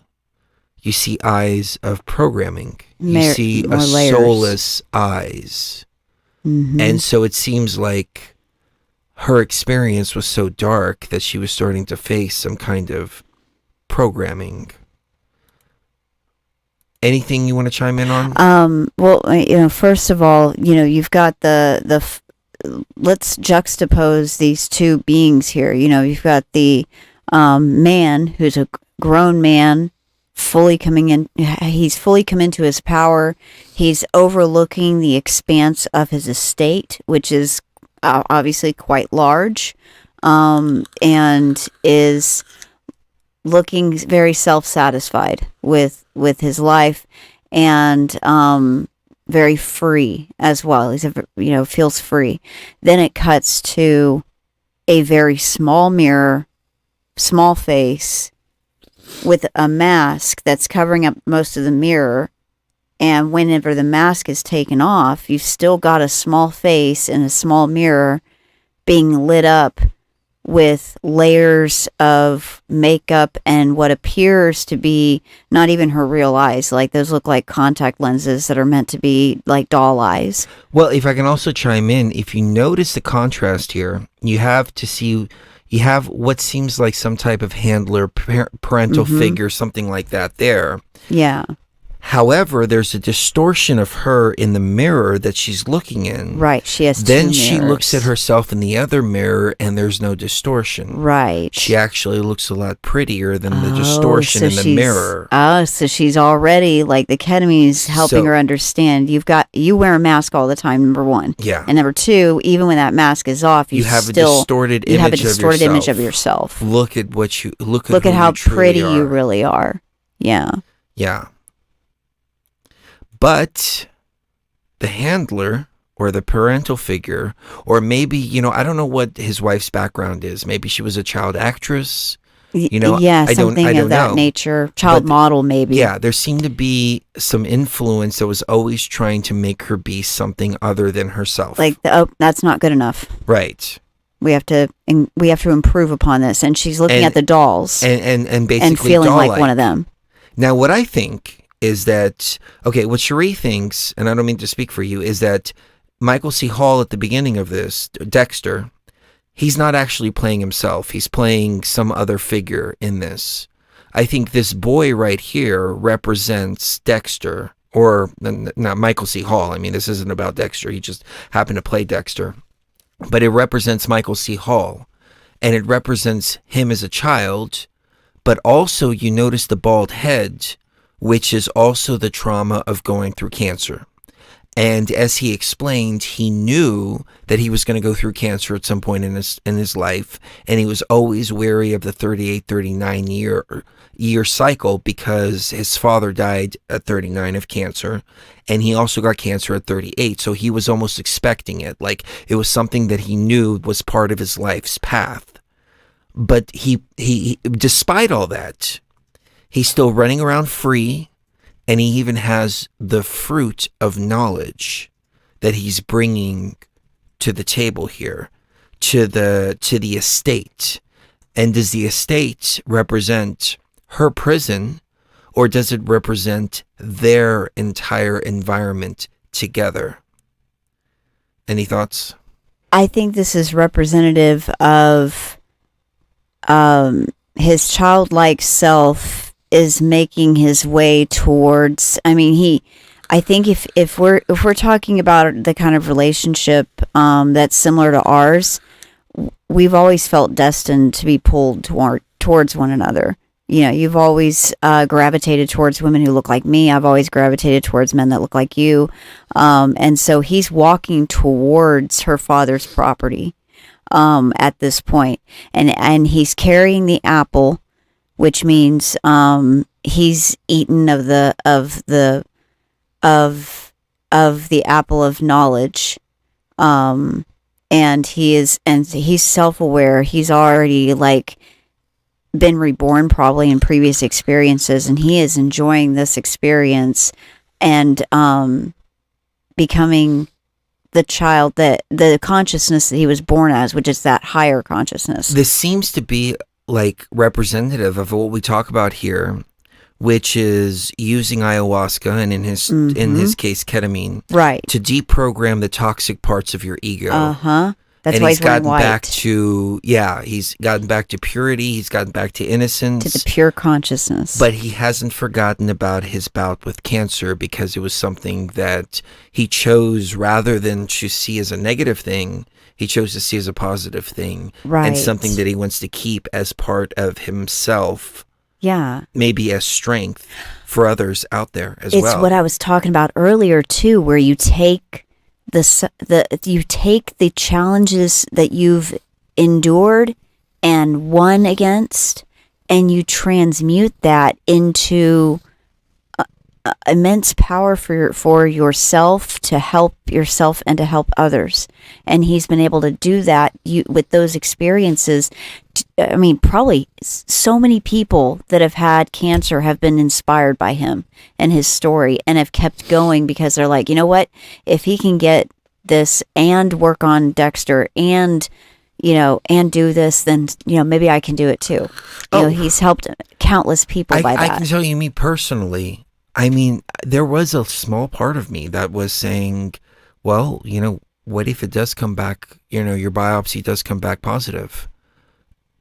I would support you going through chemo, because Michael C. Hall went through it, survived, right, came out stronger than before. Right. So the advancements have now changed my perspective. Yeah. And I thought, this doesn't have to be something that defeats.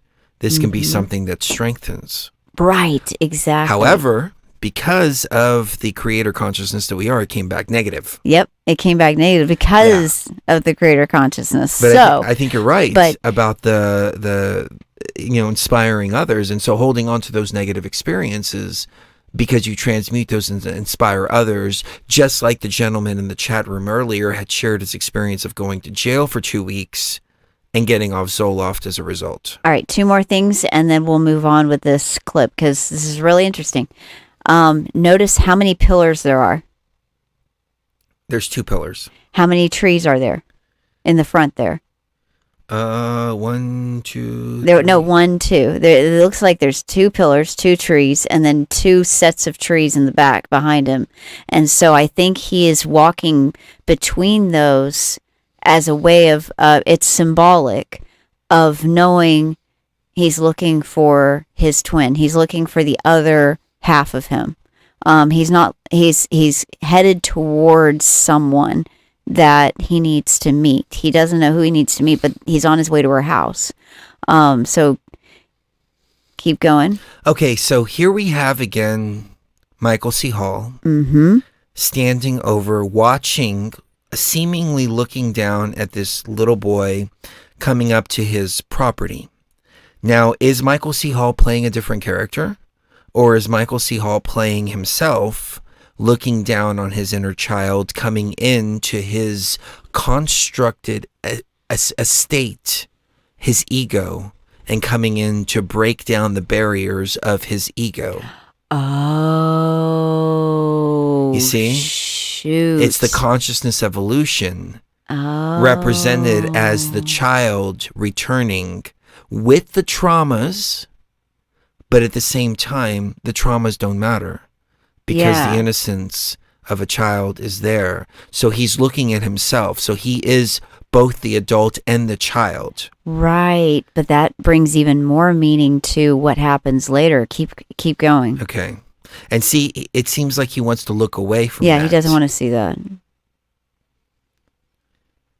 It's a beautiful song. I'm going to actually play the song. She's staring at him. So she's staring at him. They're sitting there at the table. We're side by side, just within reach. We're side by side, just within reach, but worlds apart.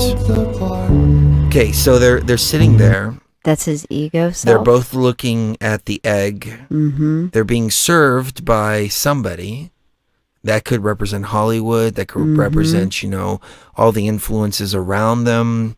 And he's realizing, hey, what's going on here? What have I been involved with? What's going on here? Could it be pizza related stuff? Not that he was necessarily involved in, but rather that he knows energetically has been around. Right. And not only that, but if we can say that these are the 2 representations of who their ego selves are that they have to set free.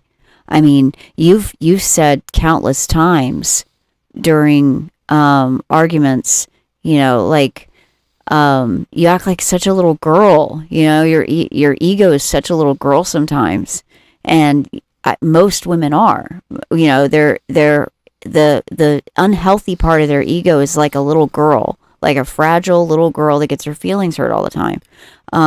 That's a great point. And so this could be her ego and his ego at the table together every day, side by side. And this is how they feel about each other. And he's like, I don't even know what's wrong with you. Why are you acting like this? He could be questioning himself too. Why has he been acting like that? Right. Too? Exactly. He's realizing his ego self because he just saw his true higher child self. I mean, I get the feeling like this is more about Jennifer Carpenter. I think I call her Jennifer Lawrence. It might have been. It's more about Jennifer Carpenter than anybody else. His former because there's wife. A lot of depth here. Yeah, and there's a lot of depth in their relationship. I'm building castles on so breaking the egg. What does the egg represent? Does the egg represent the ego? Does it represent the mind?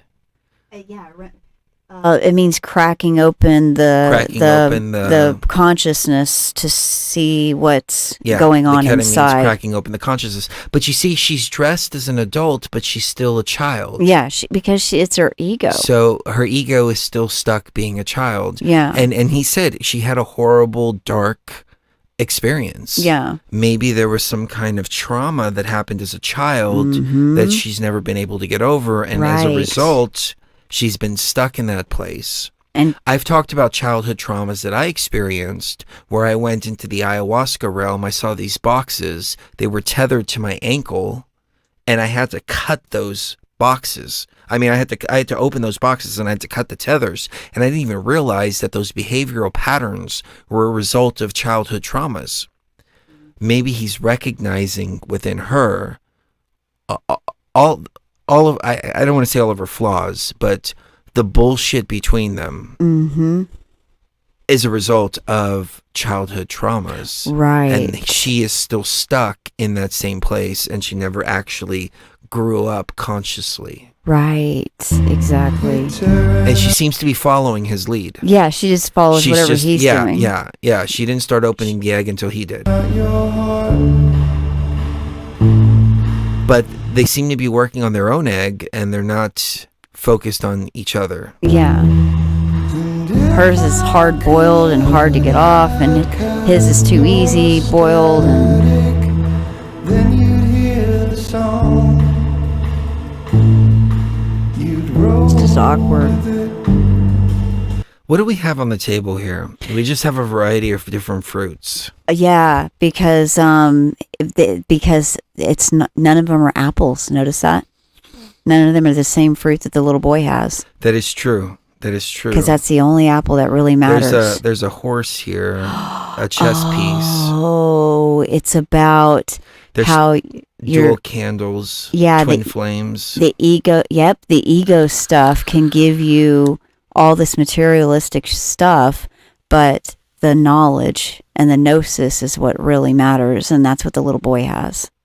you'd come along. So I think this is representative of taking the ketamine. The milk represents the ketamine itself, but I don't know. Maybe. But you see, like, he downs it, and she's hesitant, and she doesn't drink it all. I don't know about that, but We'd break into the And he's like, fuck it, I'm going deep. And he gave that Dexter look at the end, though. Like, that's the thing. He can never shake himself from being Dexter. But look.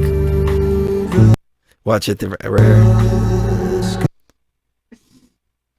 Tonight's the night. It's going to happen over and over and over again. the sky. Okay, so here's an interesting symbolism, I think. She wipes her face, and her lipstick comes off. mm-hmm. That's the first part of her. Her programming starting to break down. Her programming. She's still, you know, she's an adult, but she's trapped in still kind of a child trauma. Mind. And the ketamine is now wiping the first layer of that, so she can get back down to the base of being a child. Yeah. And to deal with the trauma of where it originated. So I think that's symbolic of that, and saying, hey, this isn't who I am. This is who I was programmed to be. But somebody else comes over. That's not him, is it? Yeah, that's him. No, that's not him. Yeah, it's him. He's giving her Is a it? kiss. Yeah, and leaving. And she's just like, yeah, whatever. Yeah, it is. Okay. Yeah. So he's telling her it's okay. But she's not. But do you know why? Because she sees her husband as that. She sees her husband the same way she sees her father. You notice how a lot of times in a lot of relationships, women see when they're mad at their significant other, they often compare them to their own father and project a lot of what their father did to them onto him. You know, even if he didn't even do that, like they associate the two because they're like, you're punishing me. Why are you punishing me? You know, you're acting like my father. You know, and that goes on a lot, especially in relationships where he's not aware that she's had all this programming, and she's been in the business, quote unquote. She's been in the biz, so she's had all these layers of programming that he has no idea are even there. And so, if you do ketamine with somebody like that, they're going to break. Some of those layers are going to start to break down, and it's not going to be stable or pretty. That's why she's thrashing. And they're not going to have a good time. And like Nick said, trauma death stunt, and it Infantilizes you. Yeah. Yeah. So you get stuck wherever that trauma is, especially if it's an MK Ultra type deal. They want you stuck at that particular place. And maybe that's the whole thing behind Princess Goes to the Butterfly Museum. There's another song after this that I want to play. Yeah. That is a little bit more pizza related if you really read between the lines. But let's get through this one first. One thing real quick. Richard, super chat. Thank you so much. He said, "Don't let mean words affect you. Report people who try to abuse you. We're on your side." Thank you so much. Thank you. All right, keep going. Yeah, we've got a lot of super chats and we didn't get to acknowledge Oh, them. Thank really? you guys. Oh, thank you, everyone. Okay. Okay. No, it's got to be blood because it's Dexter. Okay, so they're taking blood from her. So they're not injecting anything. They're taking blood. And what does that symbolize? The taking of the blood? Is it just the vampires around feeding? It's vampirism, and it's symbolic of no one ever gave me anything as a kid. I just felt like they always took from me. But Britney Spears, for instance, said something really similar one time. She said, I was never given anything because somebody asked her, how did it feel to have everything you wanted when you were a kid? Britney Spears, she gets everything, right? And she's like, I never got anything I wanted. I felt like everyone was always taking from me. It was the other way around. And so, yeah, they're taking from her. And at the same time, preventing her from moving and being and engaging in any activity whatsoever that she wants to, and letting her know in no uncertain terms that all of her activities are to be directed by them. And that's how kids in the biz are. Their whole lives are structured around their career that their mother decides for them when they're 4. And it's awful. It's an awful lifestyle. It's a good point. Thank you for the super chat, 13. Thank you so much. I can't see the screen. COG. Yeah, a COG. All right. Okay, so moving on. So we've got doctors now examining her. Mm-hmm. Are they plastic surgeons? Okay, so there's a very weird scene going on here. Yeah. So you've got her in the chair, you've got a musician, a blind musician, and you have a mother figure or a handler figure and a doctor around. I don't know if that represents her parents or what that represents. It represents handlers, no doubt about it. But she's being formed into what they want, not what she wants. She has no soul. Yeah. Her soul's been ripped out of her. It's still there, but... Now, it's an interesting flash to the snake and the skull, and maybe Nick Bravo can help decode the snake and the skull, because that motif comes up a couple different times. So as soon as they're not paying attention, she gets up and she starts dancing around and singing too. If you notice her mouth, she starts saying something. Oh, it's an Eyes Wide Shut reference. Blind musician. He's telling her something, and then I think it's them two making out. Yeah, it's them two making out. The blind person and the handler are making out because the blind musician from Eyes Wide Shut. Huh? Yeah, so... I've never seen Eyes Wide Shut. I know I should. Yeah, in Eyes Wide Shut, the blind musicians, those are the ones they only hire blind musicians because they don't talk about what they've seen. Oh. Yeah. Okay. And so that's symbolic of that. Thank you, Nick, for solving that mystery there. So what's happening here is the handler is making out with the blind musician, and while she's twirling. So when they see her twirling, watch what happens. Beach, you're tearing out your heart. So hold on. She's moving on her own. Put her back. Meanwhile, he's outside. Then you'd hear the song. Yeah, I think he's oblivious. And they put her in this neck brace. Mm-hmm. It's a mask and a neck brace. Yeah. Just to keep her quiet and to keep her from moving. Quiet, still, focus on your dolls. Mm-hmm. As people mentioned in the chat, MK Ultra programming dolls. Yeah. And you're right, I have never read Kathy O'Brien. I never resonated with her, but I have a think theory. some of the stuff that she says might have some truth to it. Well, I but know again, it does. here we go with the symbolism I of think the I know snake, what that means. snake in the skull. I And- can cover it at the end, though, if you want me to. Okay, yeah, it pops up at the end. Okay. So now the blind musician is walking off with the handler while she is incapacitated. Yeah. So they just leave her there. You know, once she's taken care of, quote unquote, they just leave her. So she's all alone. It's a beautiful song. Oh my God, I didn't know Michael C. Hall was so talented. And she's touching the doll the same way he's touching that dog, like stroking it. Oh, that's true. Yeah. See, we're back to the snake. Yeah. I think maybe this is snake in the garden symbolism. It is the snake in the garden symbolism. The tree of knowledge. He walks in. Yeah. Sees her tied up. And she's not even tied up.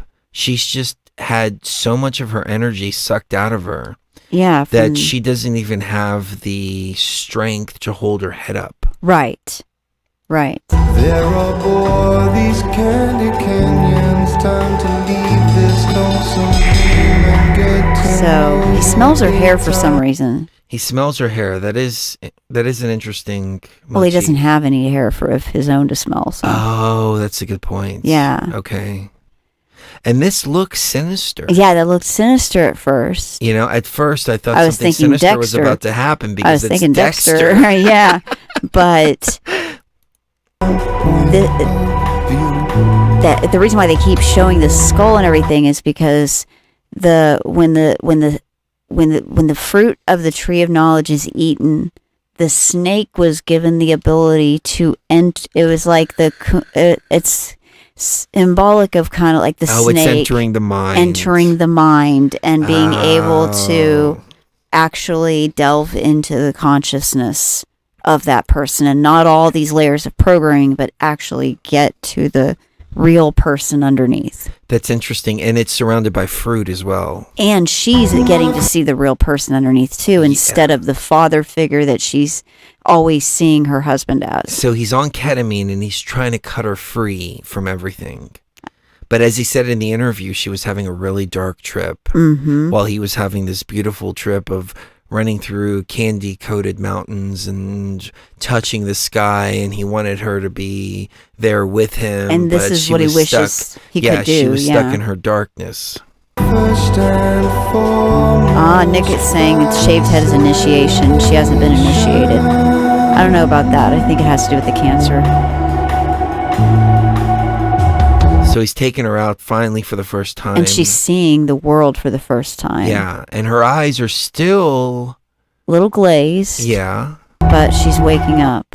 And is it just me, or does her hair look real here and it looked like a wig in the previous it looked one? like a wig in the previous one, or like it had been really fried from so much overuse of products. And this feels like it's him in his ketamine experience with his desire to bring her into that experience with her. This is how he envisioned it. This is how he wanted it to go. I mean, I can relate to this. I hope you don't mind me getting personal, No, but please. we've had experiences where I'm having this wonderful experience and you're going through a bunch of darkness, and I'm like, sweetie, I wish I could bring you into this beautiful experience that I'm having, but you're having to deal with your own darkness. I mean, I've had, experiences where I've had to deal with my darkness too, that just comes along with ketamine and ayahuasca and all of that. But our most beautiful experiences are when we're melded together and we intertwine with each other, and we're like this.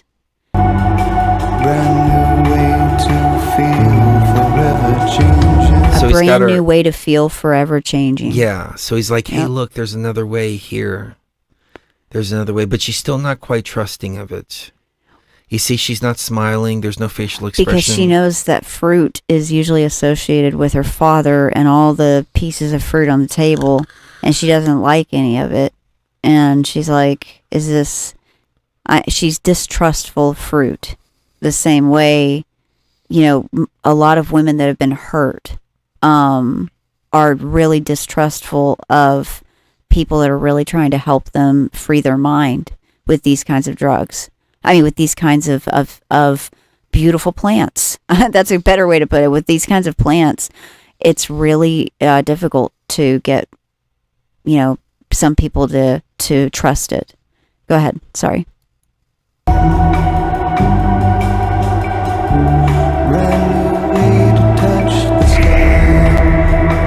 So what's going on here?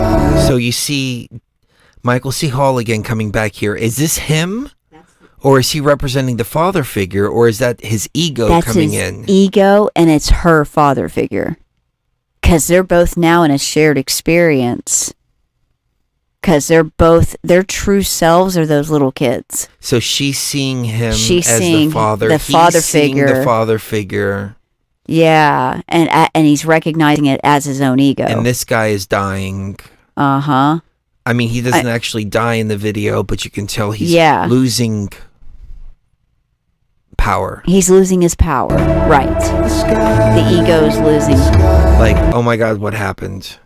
He's losing his ego. She's gone.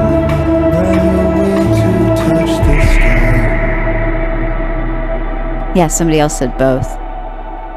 Okay, so I noticed that he's got dirt under his fingernails. Uh-huh. Did he climb out of the ground? Oh, maybe he climbed out of the grave. Maybe he climbed out of the grave. Maybe he killed him a long time ago. Oh. You kill your inner child. You kill your inner child. It comes back to life on these substances, and then he's sharing the fruit of gnosis with her after she's ready to receive it, and she left that doll on the floor. So there's a slug here at the end, though. Mm-hmm. So it's interesting because there's a distortion at the end, a quote unquote distortion. Mm-hmm. Like we're all distortions, according to the law of one. Okay, so the slug is on her doll, but there's a distortion now. Now the slug is on her or him. And she's looking at him, and he's distorted now. Oh. And look at his teeth. Yeah. So she's now going back to seeing ugliness and confusion.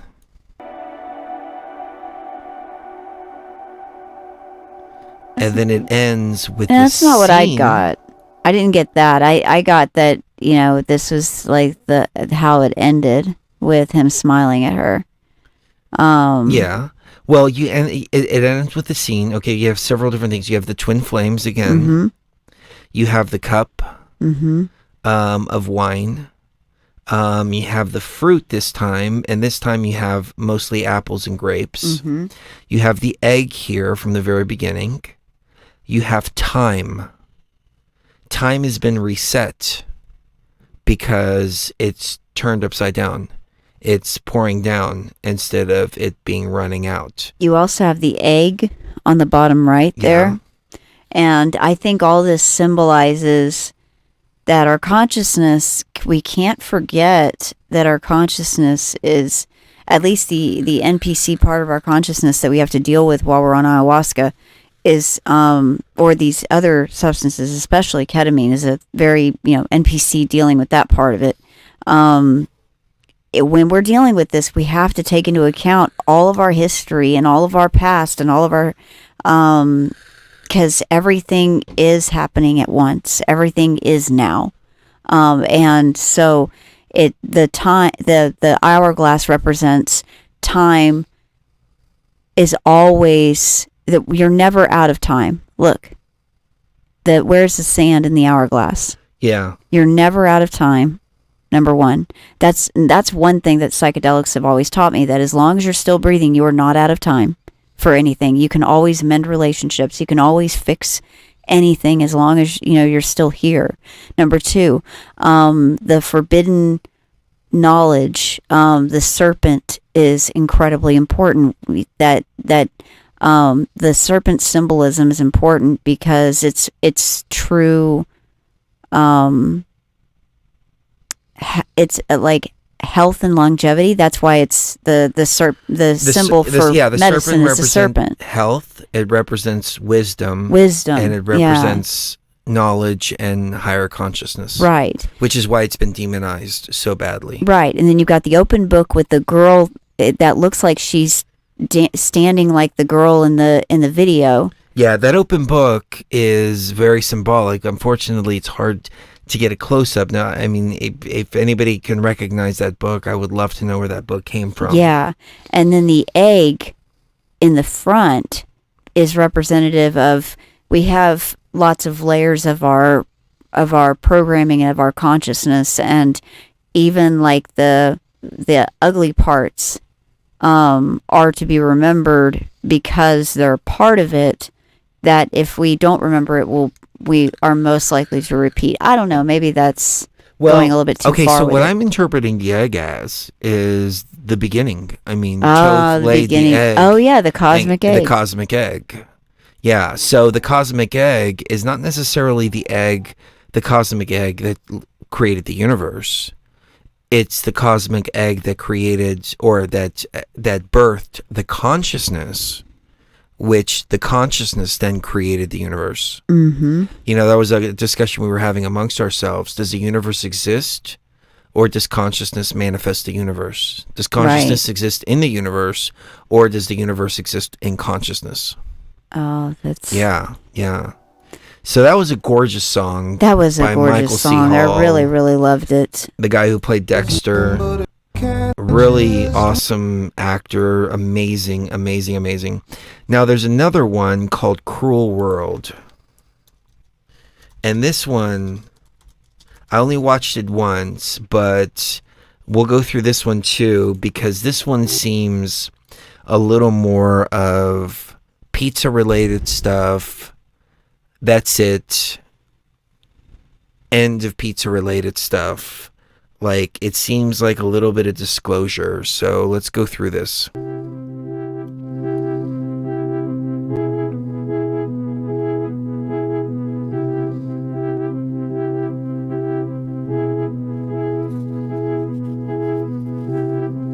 I'm putting you out of your misery.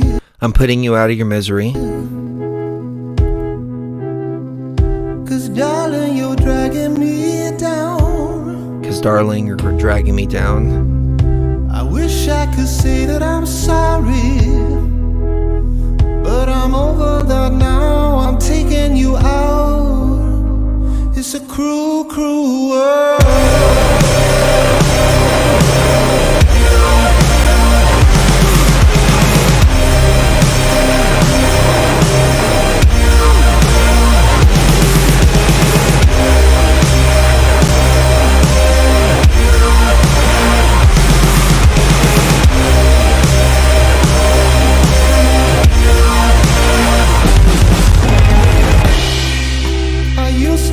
Beauty in people.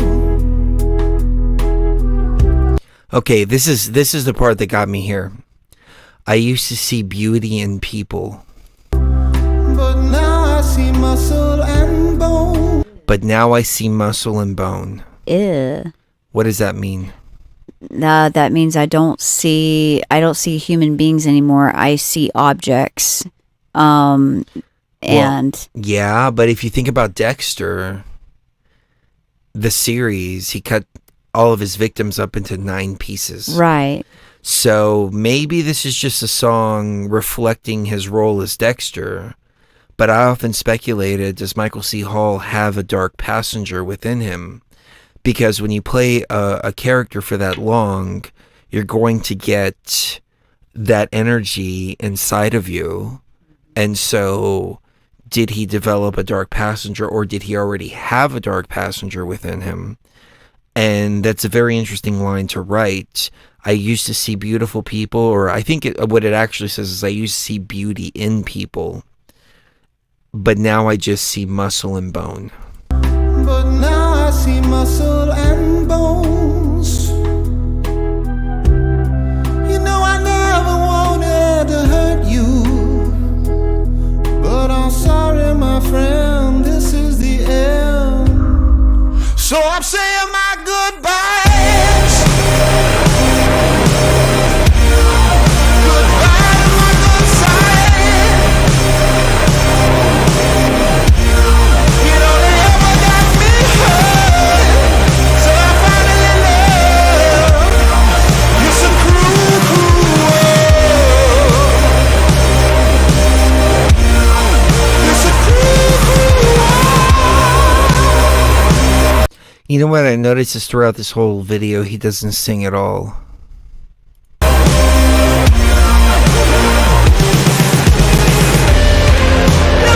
you from my mind. I'm sorry, but I'm cutting all the ties. So I'm saying my goodbyes. I'm cutting all the ties, so I'm saying my goodbyes.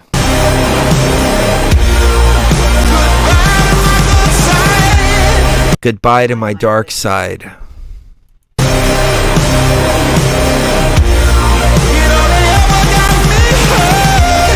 Are you sure he said dark side? I'm pretty sure. I thought he said good side.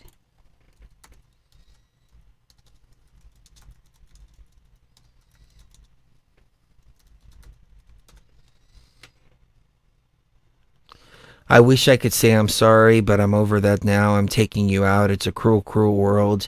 I used to see beauty in people, but now I see muscle and bones. You know, I never wanted to hurt you, but I'm sorry, my friend. This is the end. So I'm saying my goodbyes. Goodbye to my good side. Oh, he does say it. Oh, Yep. shit. That's him Okay, that embracing the dark That, passage. that is it. Okay. All right. I completely misinterpreted Yep. that line. That changes the That dynamic changes completely. everything. Saying it's a cruel world and I'm part of this world. So I'm a cruel person.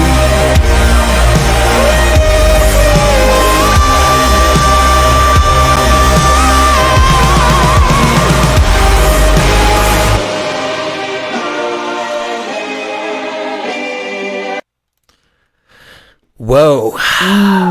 That wow. might have a little bit more insight into the other video we were just watching. We need to watch that again and break it down like further because based on the new information, because I thought he said dark side too. Now that he said I'm saying goodbye to my good side. That changes the dynamic completely. Whoa. So maybe this is darkness that we're dealing with. Maybe. On that note, we're going to take a quick break and wrap it up on the other side. We'll comment a little bit further. I did want to do this for you guys and gals because I think it's just fucking beautiful. And I'm going to play that song again. But for those of you that are Dexter fans and you fell in love with the characters in season 8 as much as I did, this just lines up so beautifully together that I think this is it's beautiful. So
I know it's dark and twisted, but man, I Yeah. really wanted to see Dexter And Hannah. and Hannah yeah. live happily ever after. Me too, and I will never forgive those writers for not including her because she was only a few hours away spoiler from where they alert. were filming. Spoiler alert. We've already done Dexter shows, but spoiler alert.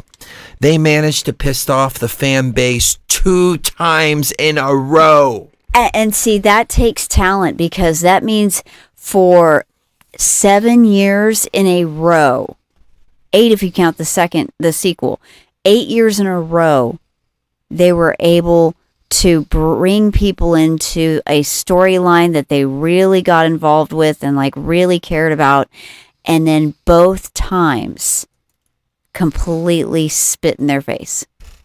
Nicola said, As a way I of love saying goodbye. you, Shireen, Chris. I love Dexter. Aw. I thank you with all my heart for the Eye of Life and the Rose Quartz with Oh, the we energy love of the you Great too. Pyramid Thank 2018. Nicola, love you too. Thank you for saying that. Thank you. So, yeah, they managed to piss off the audience twice. Which is incredible. That's a feat. Dexter. Okay. So in season 8, it was who were they? It was the, I don't remember the antagonist's name, but Dexter was about to kill him, and he decided to let him go.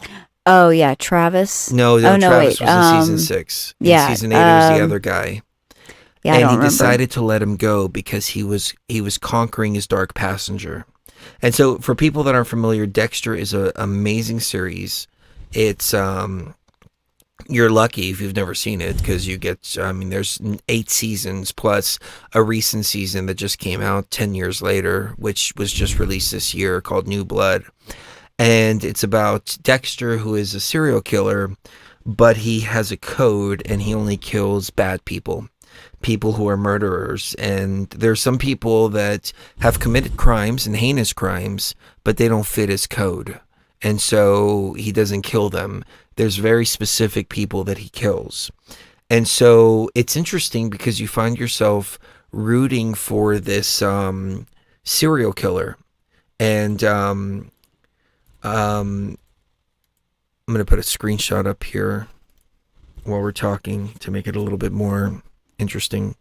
You find yourself rooting for the serial killer, and it bends the idea of morality and like what's right and what's wrong, and how many lives did Dexter save by killing these bad people who were going to kill again and have killed many, many people. And, you know, there's tragedy that strikes him, etc. And Hannah is the girl from season 8, and that's his like twin flame. And there was betrayal and all kinds of stuff. I'm not going to get into too many spoilers, but just, you know, regardless of all the hurt that they caused each other, they still got together and ran off together. But it was interesting because you find yourself really connecting with, I mean, number one, Michael C. Hall, he played the part so perfect. And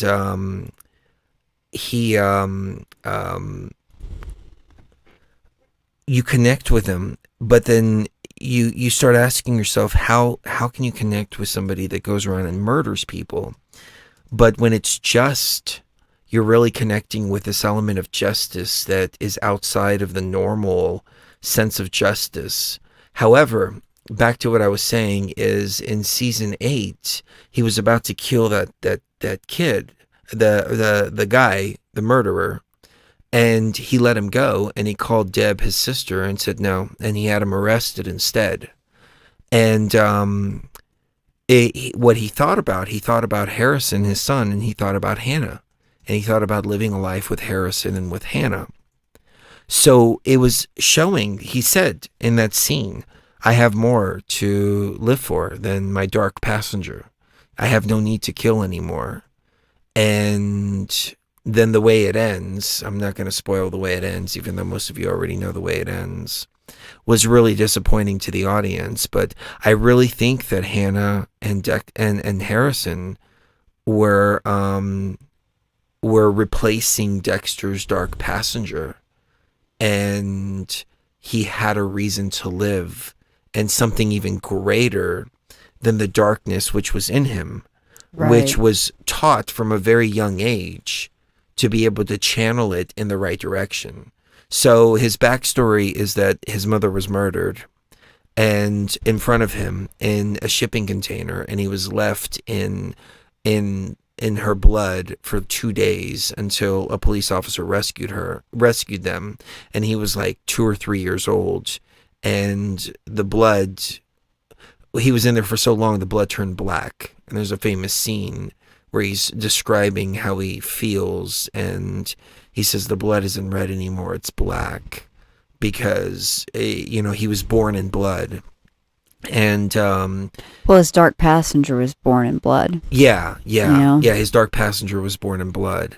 So the police officer that adopted him realized there's nothing he can do to stop it, and so he gave him a code of who to go after, how to go after them, and go after the people in society, basically taking out the trash. Mm-hmm. And it's funny because the intro for Dexter starts out, the first scene in the intro is a mosquito landing on him, sucking the blood out of his arm, and then he smacks that mosquito, which I think is so symbolic of the bloodsuckers of society, and him smacking the blood and getting joy out of it. Yeah, getting the bloodsuckers of society, because he smiles. But it was a great series that makes you think on so many different philosophical levels about the idea of morality, right, and the intention behind acts which seem murder. Of course, that seems horrible on the surface, right, but can it be justified? And not only justified, but can justice be brought from it? I mean, an eye for an eye leaves the world blind. Do you know how the Germanics would do it?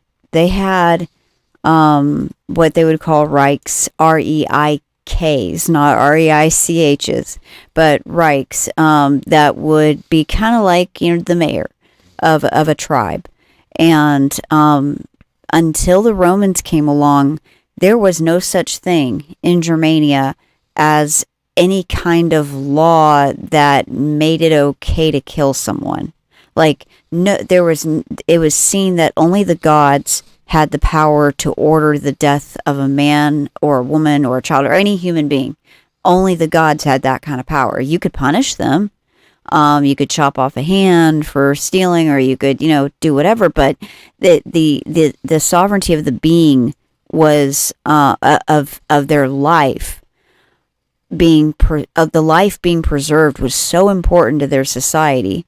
And they understood on a really deep level that if they let that happen, if they let it get to the point where they got to decide who lives and who dies, then that could happen to them eventually. And what if we get the wrong set of people in charge? That could go really bad.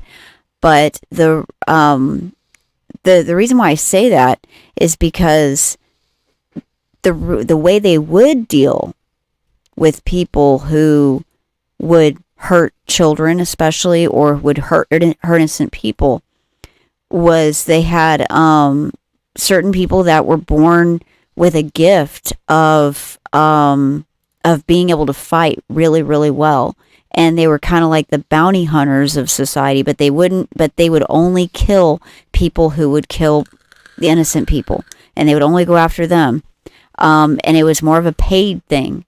And I think society is supposed to operate that way. It's not supposed to operate where you have this overarching gubernamentio and then mente, which means mind control, aka government. That's not supposed to be making the decision of life and death. That is very true, but then you have mob rule.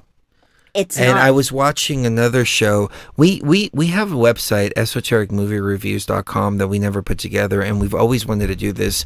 Alan had said that we should break down some of the symbolism and some of the anime stuff. Yeah, and I would love to do more of this and break down, a lot of these things from an esoteric perspective. Me too. But there was another one. I want to say it was the 13th Locker, but I don't remember. Oh my God, I just lost my train of thought. What were you talking about directly before that? Well, I think we can go into this real quick. Mob rule. Mob rule, okay. Yeah. Okay. So, no, it wasn't the 13th Locker. It was a movie called The ABCs of Death. Yeah, ABCs of Death. ABCs of Death, That's Part cute. 2. Okay. So what they did is they got 26 different directors. They each gave them a letter. They told them to pick pick a word, and create a short story based around that word, revolving around death. So it goes through the whole alphabet. And so the word, it starts with an O. I don't remember what it is. I'm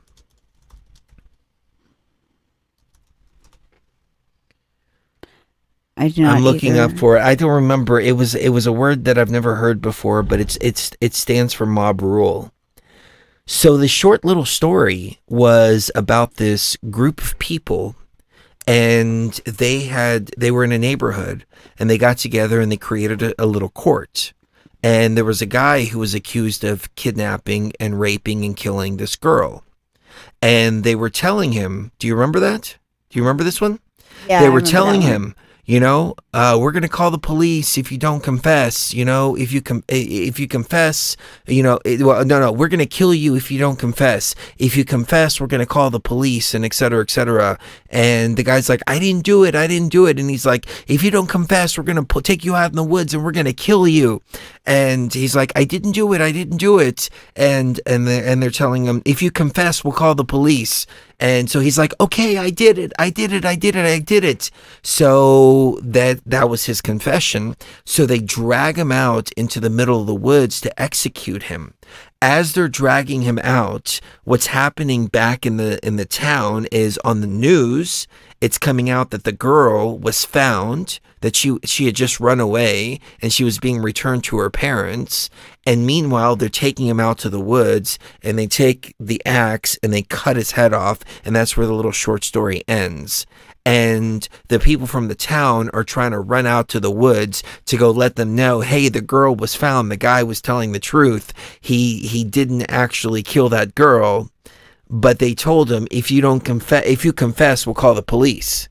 So he knew that he didn't do it, so his only way out was to confess, because he thought the police would be able to sort it all out. But what they were actually doing is they were looking for a confession so they can have a reason to kill him.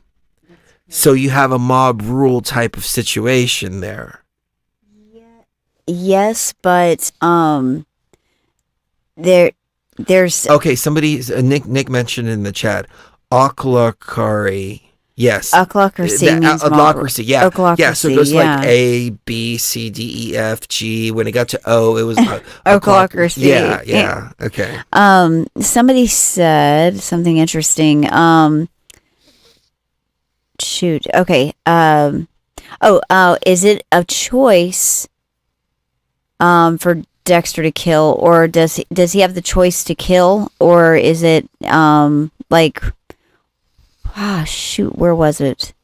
But my answer to that is there's these people, just like there's Terrence McKenna used to talk about how in South America, tribes down there will take someone who has been shown to be to have lots of differences. They're different. They think differently. They have dreams and visions, and they would nowadays be called like schizoaffective or have schizophrenia. They would set them aside when they came to adolescence or right before adolescence, and they would train them to be master shaman. Similarly, the warriors would also choose children and adolescents who had an affinity to fighting, and they found that some people are either born with or as a result of trauma have very, very small differences in their brain in the exact place where you would see empathy, aggression. The medulla oblongata especially has abnormalities that would suggest that these people, it's not that they need to kill, it's that something inside of them gets the same kind of rush from it as a person would just from hurting someone for trying to hurt their family. If someone was attacking your family, you would enjoy beating their butt. But if a person just wants to hurt for the sake of it, then they would pull them apart. They would give them a very strict moral code, and then they would use them to take care of monsters, people who were genuinely bad from other tribes or from... Wait, this is historically accurate? This is historically accurate. Let me look it up for you. That's interesting. I know, I've never heard this because, okay, again, I don't mean to go into spoilers, but season 8 is... People didn't like it after season 4 because the original Clive Phillips left, but I thought it was pretty good. I mean, there was some stuff that was a little too convenient, and even Dexter makes fun of it. And Michael C. Hall in some of the interviews, he's like, oh yeah, Dexter has the ability to fly, he has the ability to do this, he has the ability to do that, he can run off and kill somebody, then he's back at somebody's wedding an hour later. So yeah, he even makes fun of some of the plot holes in it. However, in season 8, the Hittites did that. They were trained from childhood. The ones that were more aggressive and didn't seem to really have a whole lot of empathy, they would train them to be the assassins and the greatest warriors. Okay. Yeah. So in season 8, they explore this, and you're introduced to this doctor, and the doctor is his mother. It's a mother figure, and the doctor was actually the one that developed the code for Dexter. And she has video of his father talking to her, and he's saying, Dexter is showing signs of a psychopath. He's hurting animals. I don't know what to do. I need to, put him in a mental hospital, etc. Well, she was fascinated by psychopaths because her son was a psychopath himself. and wound up killing his brother and burning the house down, and they wound up covering it up, and she sent him away to an asylum. So she made her whole career about studying psychopaths. And I find that a lot of people in the psychiatric community, they're really looking to try to figure out a problem within themselves, which is why they get into clinical psychology and so on and so forth. But that's neither here nor there. So I think it showed, though, that she had a problem of herself that she was trying to figure out, and it had to do with her son, which is why she got into that field to begin with. And the way that she framed it is she framed it as psychopaths are actually an evolution of humanity. And they are there to help take out the garbage of humanity. And she had a different view on psychopaths. And they did MRI scans of Dexter's brain and put him up with MRI scans of other serial killers. And the part that you're referring to, the part of the brain, was actually smaller. The part of the brain that feels empathy and compassion That's and everything like that. That's in the prefrontal cortex. Right. Yeah. And so physiologically speaking, they don't have the ability to feel the way that others feel, and a lot of the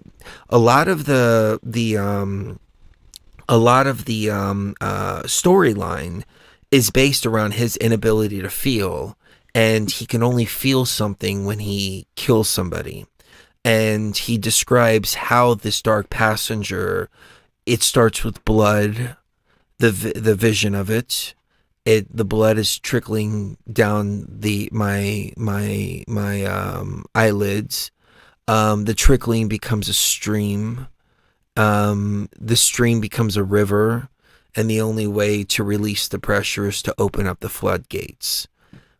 But then the blood isn't red anymore; it's black. And he says it feels like my head is about to explode. So it's this like craving. It's this need. It's this craving. It's like a hunger. And it was developed from, I think, two different things. I mean, number one, his experience as a child, watching his mother get murdered like that. But that doesn't explain, though, the physiological change in the brain. So I think those two were just kind of, it was a perfect mixture. You know, his childhood trauma plus the physiological change in his brain, which made him lack empathy, which he became a psychopath. So with this... Oh, I'm sorry, go ahead. Go so ahead. What? So what this doctor decided is she decided, what if we can do something positive with this? What if we can give Dexter a code and help him function in the world and live a normal, happy life, while at the same time being able to deal with his dark passenger?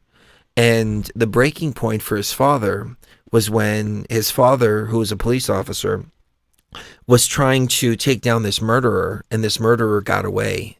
And finally he went to Dexter and said, okay, go ahead and take care of him. And the people who find out who Dexter is throughout the course of the series, because there's a couple different people that do find out who he actually is, they come to a point too where they experience something so heinous that they look to Dexter and say, Dexter, I need you to do this for me. Because there's some murderer that's so heinous that got away. There was one who killed somebody right in front of everybody, but he was wearing a mask and they couldn't prosecute him, and he literally walked right out of the police station. And one of the police officers who knew Dexter was like, Dexter, I need you to do something about this. I understand this now. I understand what you're doing. But she programmed him with a code. And she said the first rule of the code is do not get caught. And the second rule of the code is only kill people who have killed somebody who have slipped through the cracks of justice, because those people aren't going to be missed. And as a matter of fact, it's doing society a favor by getting rid of them and preventing them from hurting others. But she comes out and she says, I made the first rule of the code, do not get caught, to give you a little bit of room in case you had to do something to not get caught, which meant taking the life of somebody that didn't necessarily fit the code. which again, I don't mean to go into spoiler alerts, but that was his demise in New Blood. That's how he wound up dying. He killed Logan, and Harrison was like, hey, you know, Harrison tells Dexter the exact words that Dexter told all of his victims. Look at what you've done. Open your eyes and look at what you've done, right before killing him. And Dexter gets all the flashes of all the innocent people that have died in his life. Not directly by him, but through his actions. So anyways, back to the psychologist. So the psychologist comes up with this code, and she's basically like, you know, kind of his mother, a mother figure. But he brings Hannah over to her house, and she's like, that's very interesting. You have a genuine love for this girl. You're not supposed to have the ability to have a genuine feelings like this. How is it that you have genuine feelings? You just think you have genuine feelings. And she starts to try to analyze him. And he says, well, you know, she does this for me, and she makes me feel this way, and she makes me feel that way. And she goes, aha, you see, you didn't say anything about her. You said what she does for you. And so, you know, there's kind of a back and forth dialogue like that. And it's kind of true, though, because when it comes to that final scene of Dexter trying to kill that very last person in season 8, he decides not to because he found Hannah and Harrison, and they were going to run off to Argentina together. So his dark passenger was put at bay. But then again, I don't mean to spoil it, but he decides to kill himself by running off into the hurricane, because what happened is, because he didn't kill that last guy and instead called Deb, his sister, to come in and arrest him, he wound up shooting Deb, and Deb wound up dying because Dexter didn't kill that guy. Had Dexter killed that guy, Deb wouldn't have died. So now he's got this conflict inside of him. Like, I went against my instinct. I went against my nature. I went against my dark passenger. I found love and real emotions, and that wound up getting my sister killed. The one person that he truly did love. And so now there's this conflict inside of him that just kind of like, I thought the writing was just brilliant. And then he winds up driving off into the hurricane attempting to kill himself. As it turns out, he doesn't kill himself. He survives, and then he moves away to Oregon and tells Hannah that he died because he believes that anybody he's around ultimately gets hurt. And he wanted Hannah and Harrison to grow up. And he wanted Harrison to grow up and be safe from him and all of the actions around him. And then New Blood comes in, and Harrison shows up in New Blood, and a whole nother storyline goes off. But he didn't kill anybody for 10 years between the end of season 8 and the beginning of New Blood. It wasn't until Harrison showed back up that Dexter killed somebody. Right. So his dark passenger was gone, or at least controlled, under control, put at bay, you know, put to the side for 10 years. So if he was able to do that, you have to ask yourself too, what's going on here? Because we have the psychopathic part of the brain. We also have the programming. Now, this is where I'm going with all this, and forgive me if I bored you, with any of this, but oh no, this is where I'm ultimately going with this. How many people has the CIA programmed to be these type of killers? Because if they're talking about it in Dexter, this is a CIA fucking program that has been running. Yeah. And we hear about serial killers. We hear about people in the network. We hear about all kinds of stuff like that. I am certain that was soft disclosure, that they have been taking kids, looking for kids. I feel like we talked about this before. If we did, forgive me. I think I'm getting deja vu. I think we talked about this on the last show. Yeah, I think we did too. But yeah. But project kids that Emily Moyer talks about, they're looking for project kids. We think of project kids as kids with psychic abilities, kids with abilities that are, different, organic consciousness. They could also be looking for psychopaths and programming psychopaths. How many psychopaths has the CIA programmed that are like Dexter? Mm-hmm. Right. And that is a question. And, a really good answer to that would be the more that we understand the brain, just on a personal level, anybody that is interested in keeping yourselves informed about these types of people, and then how to deal with them if you ever come across them, because there's more psychopaths and especially sociopaths out there than you'd like to imagine. And I imagine walking through Las Vegas. Oh, we have probably walked by some serial killers. Oh, I'm sure we have. We have probably walked by rapists. The one that Bastet didn't like. Oh yeah. That one was somebody that very bad person. Do you remember? I swear to God, if I was a Christian, I would have believed that guy was the devil. Okay, hold on. Okay, remember when we were at the grocery store in Washington? Mm-hmm.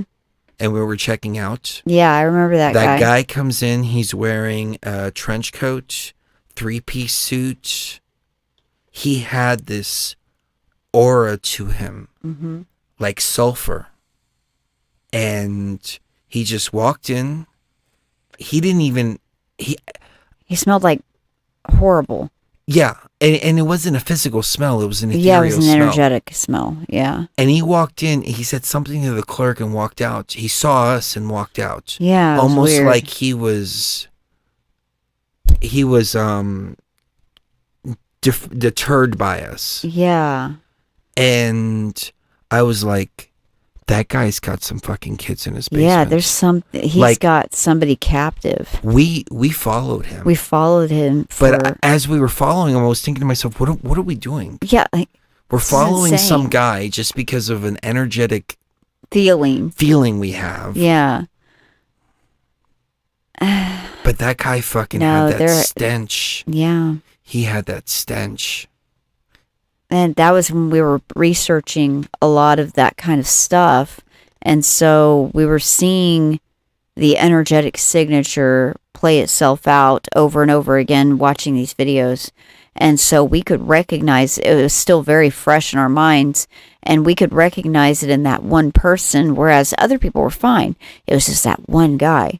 But I wanted to talk about one more thing, because I know we need to wrap it up here pretty quick.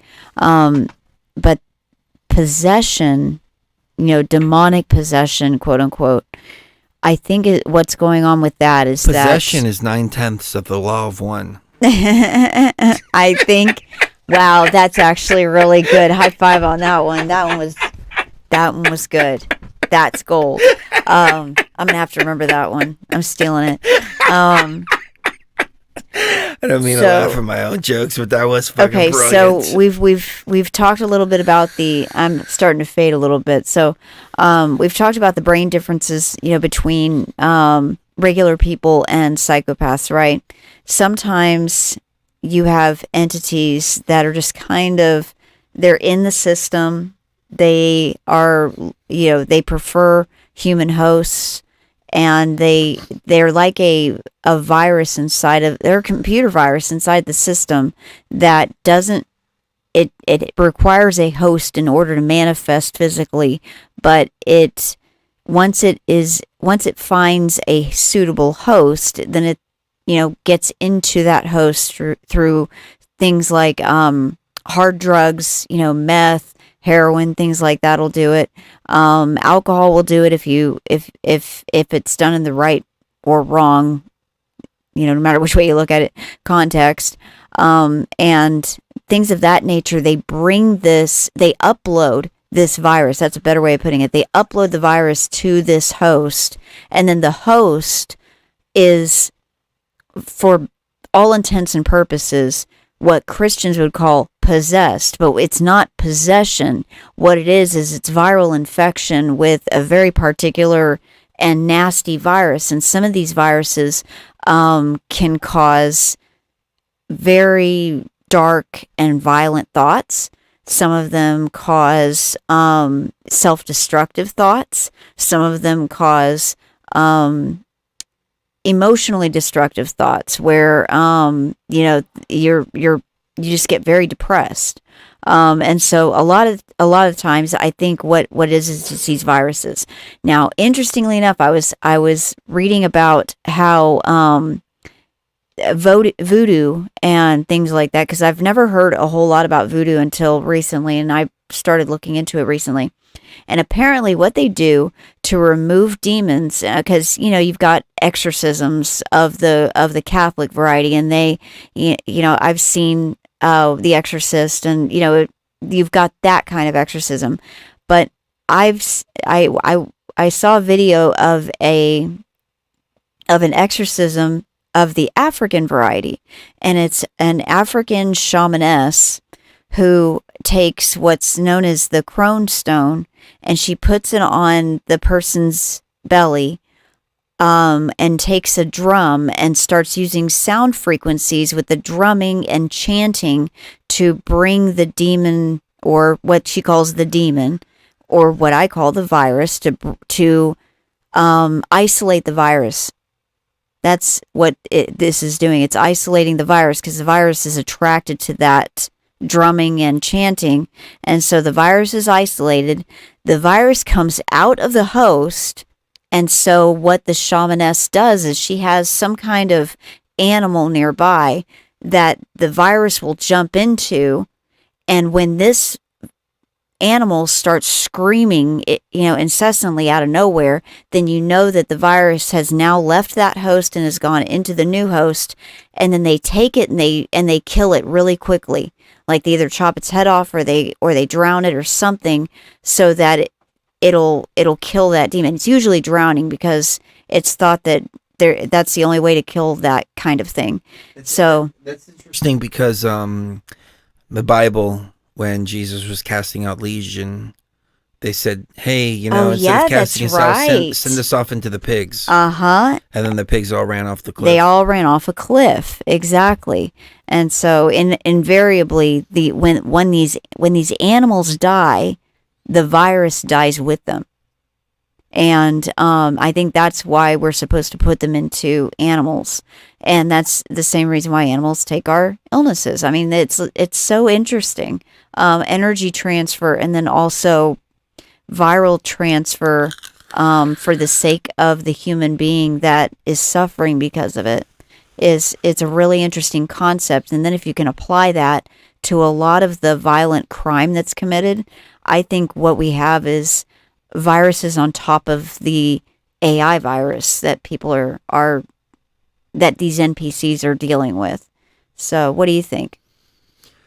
I think that's pretty interesting. And yeah, I've called these virus programs. To me, it just seems like a little more 2022 than calling them demons and all of this. It's virus infected programs. I've referred to animals as programmable consciousness. Some of them are here to exchange their energy for food. Others are here to help heal us. Others are here to give us love, companionship, etc. We need to treat them all with respect. And as much as I love a good steak, and I actually had a great steak earlier today, bone-in ribeye, with garlic butter on it, and it was so good. You're making me wonder, though. Could you be getting these virus codes from some of these animals that have been suffering in the factory farms? Oh, that's such a good point. That's something to consider as well. Mm-hmm. Veganism is not the answer. I don't mean to pick on the vegans No, out there, it's and I'm not. not. But it's Agenda 2030. It's a natural thing to not eat meat. I was watching a video with a guy earlier, and he was eating meat for the first time, and he was a 16, 17-year-old kid. He was pretty good looking. He had a nice, chiseled face, and he looked like he was in good shape. Mm-hmm. But he ate a piece of meat, and he was like, How can you eat this? This is nasty. Yeah. It's a freaking great freaking piece of steak cooked, you know? It was like a nice ribeye. And I'm like, dude, it doesn't taste bad, okay? I'm sorry, but eating meat is not going to make you go... Even if you're a freaking vegan, you know, it still tastes good regardless.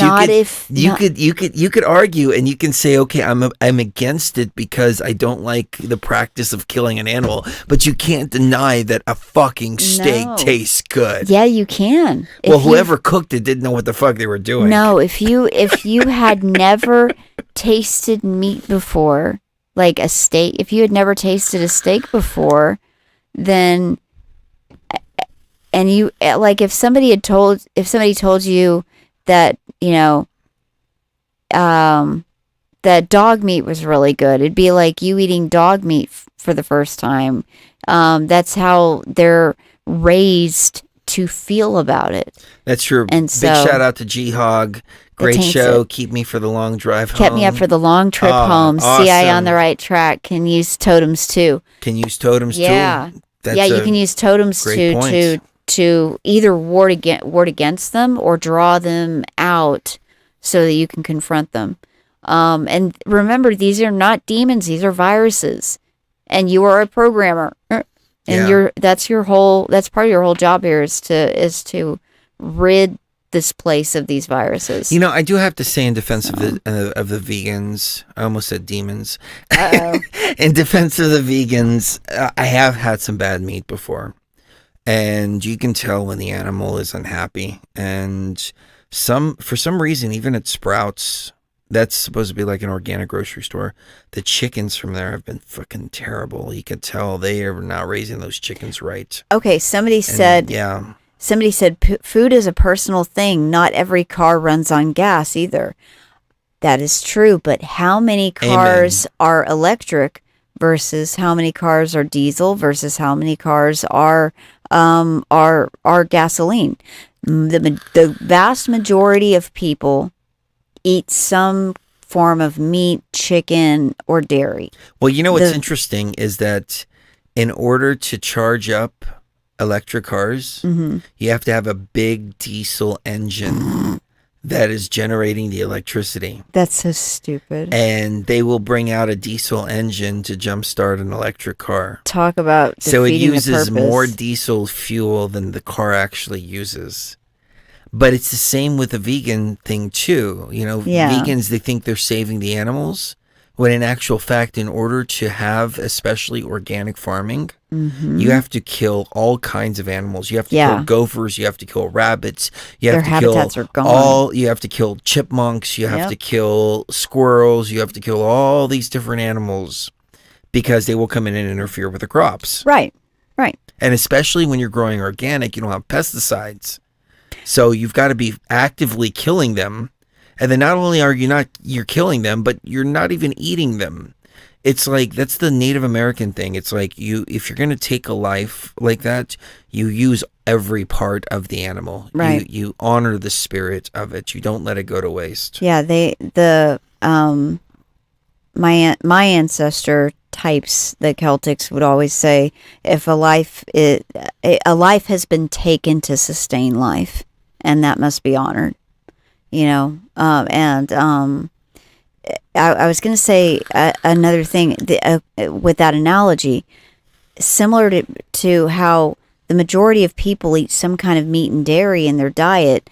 Only a small number of people eat a huge amount of meat, and a huge amount of dairy to the point of ridiculousness. Like, and the worst offenders, as far as, you know, gas guzzling and things like that, if we want to get into the environment, are people like Bill Gates, who fly around in their private jets all the time and use up tons and tons and tons of gasoline. Now, it's funny, on our Law of One video, I got a comment. I wish I would have saved it, but somebody told me, they're like, don't even give it energy. Just when you get shit comments, just delete them. They said, I'm so very disappointed in you. The true elite understand True elite. the knowledge in the law of one. It is very advanced knowledge. Obviously, you are not advanced enough You're to just not understand the understand knowledge that is being presented in the law of one. Ugh. And I replied to it, and I said,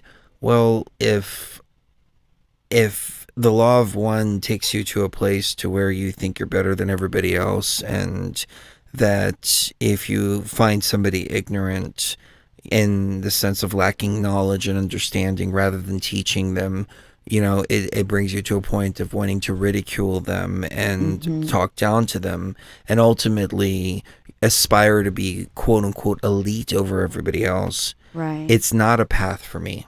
No, me either. It might be a path for you, but it's not a path for me. That's not where That's we're not who I going. am. We came here to get a job done. We're Yeah. nobody special. We are just who we are, and we have a freaking badass tribe. Yes, we do. And that's ultimately the message that I want to leave everybody. Love yourself. Mm-hmm. Do what you do. Like somebody said, not all cars run on gas, and you're absolutely right. Yep. You want to be, and here's the thing. It's nobody's business what goes into your body except for yours. Absolutely, exactly. It's nobody's business who you're having sex with except for you and that person you're having sex with. Right. It's none of your business. It's none of anybody's business what you stick into your body and what you don't stick into your body. Right. And you have a choice of what to stick in your body, what not to stick in your body. You have a choice of what to eat, what not to eat. You have a choice of who to have sex with and who to not have sex with. But you see all these judgmental bullshit things that we've been subjected to over the last 10 years have been building up to the very beginning of what we're talking about in the beginning of this show. Do you comply or do you die? And that, I guess, is a good place to wrap it up since we've brought it full circle. Anything else on the twins' mind? We will not comply, no matter what.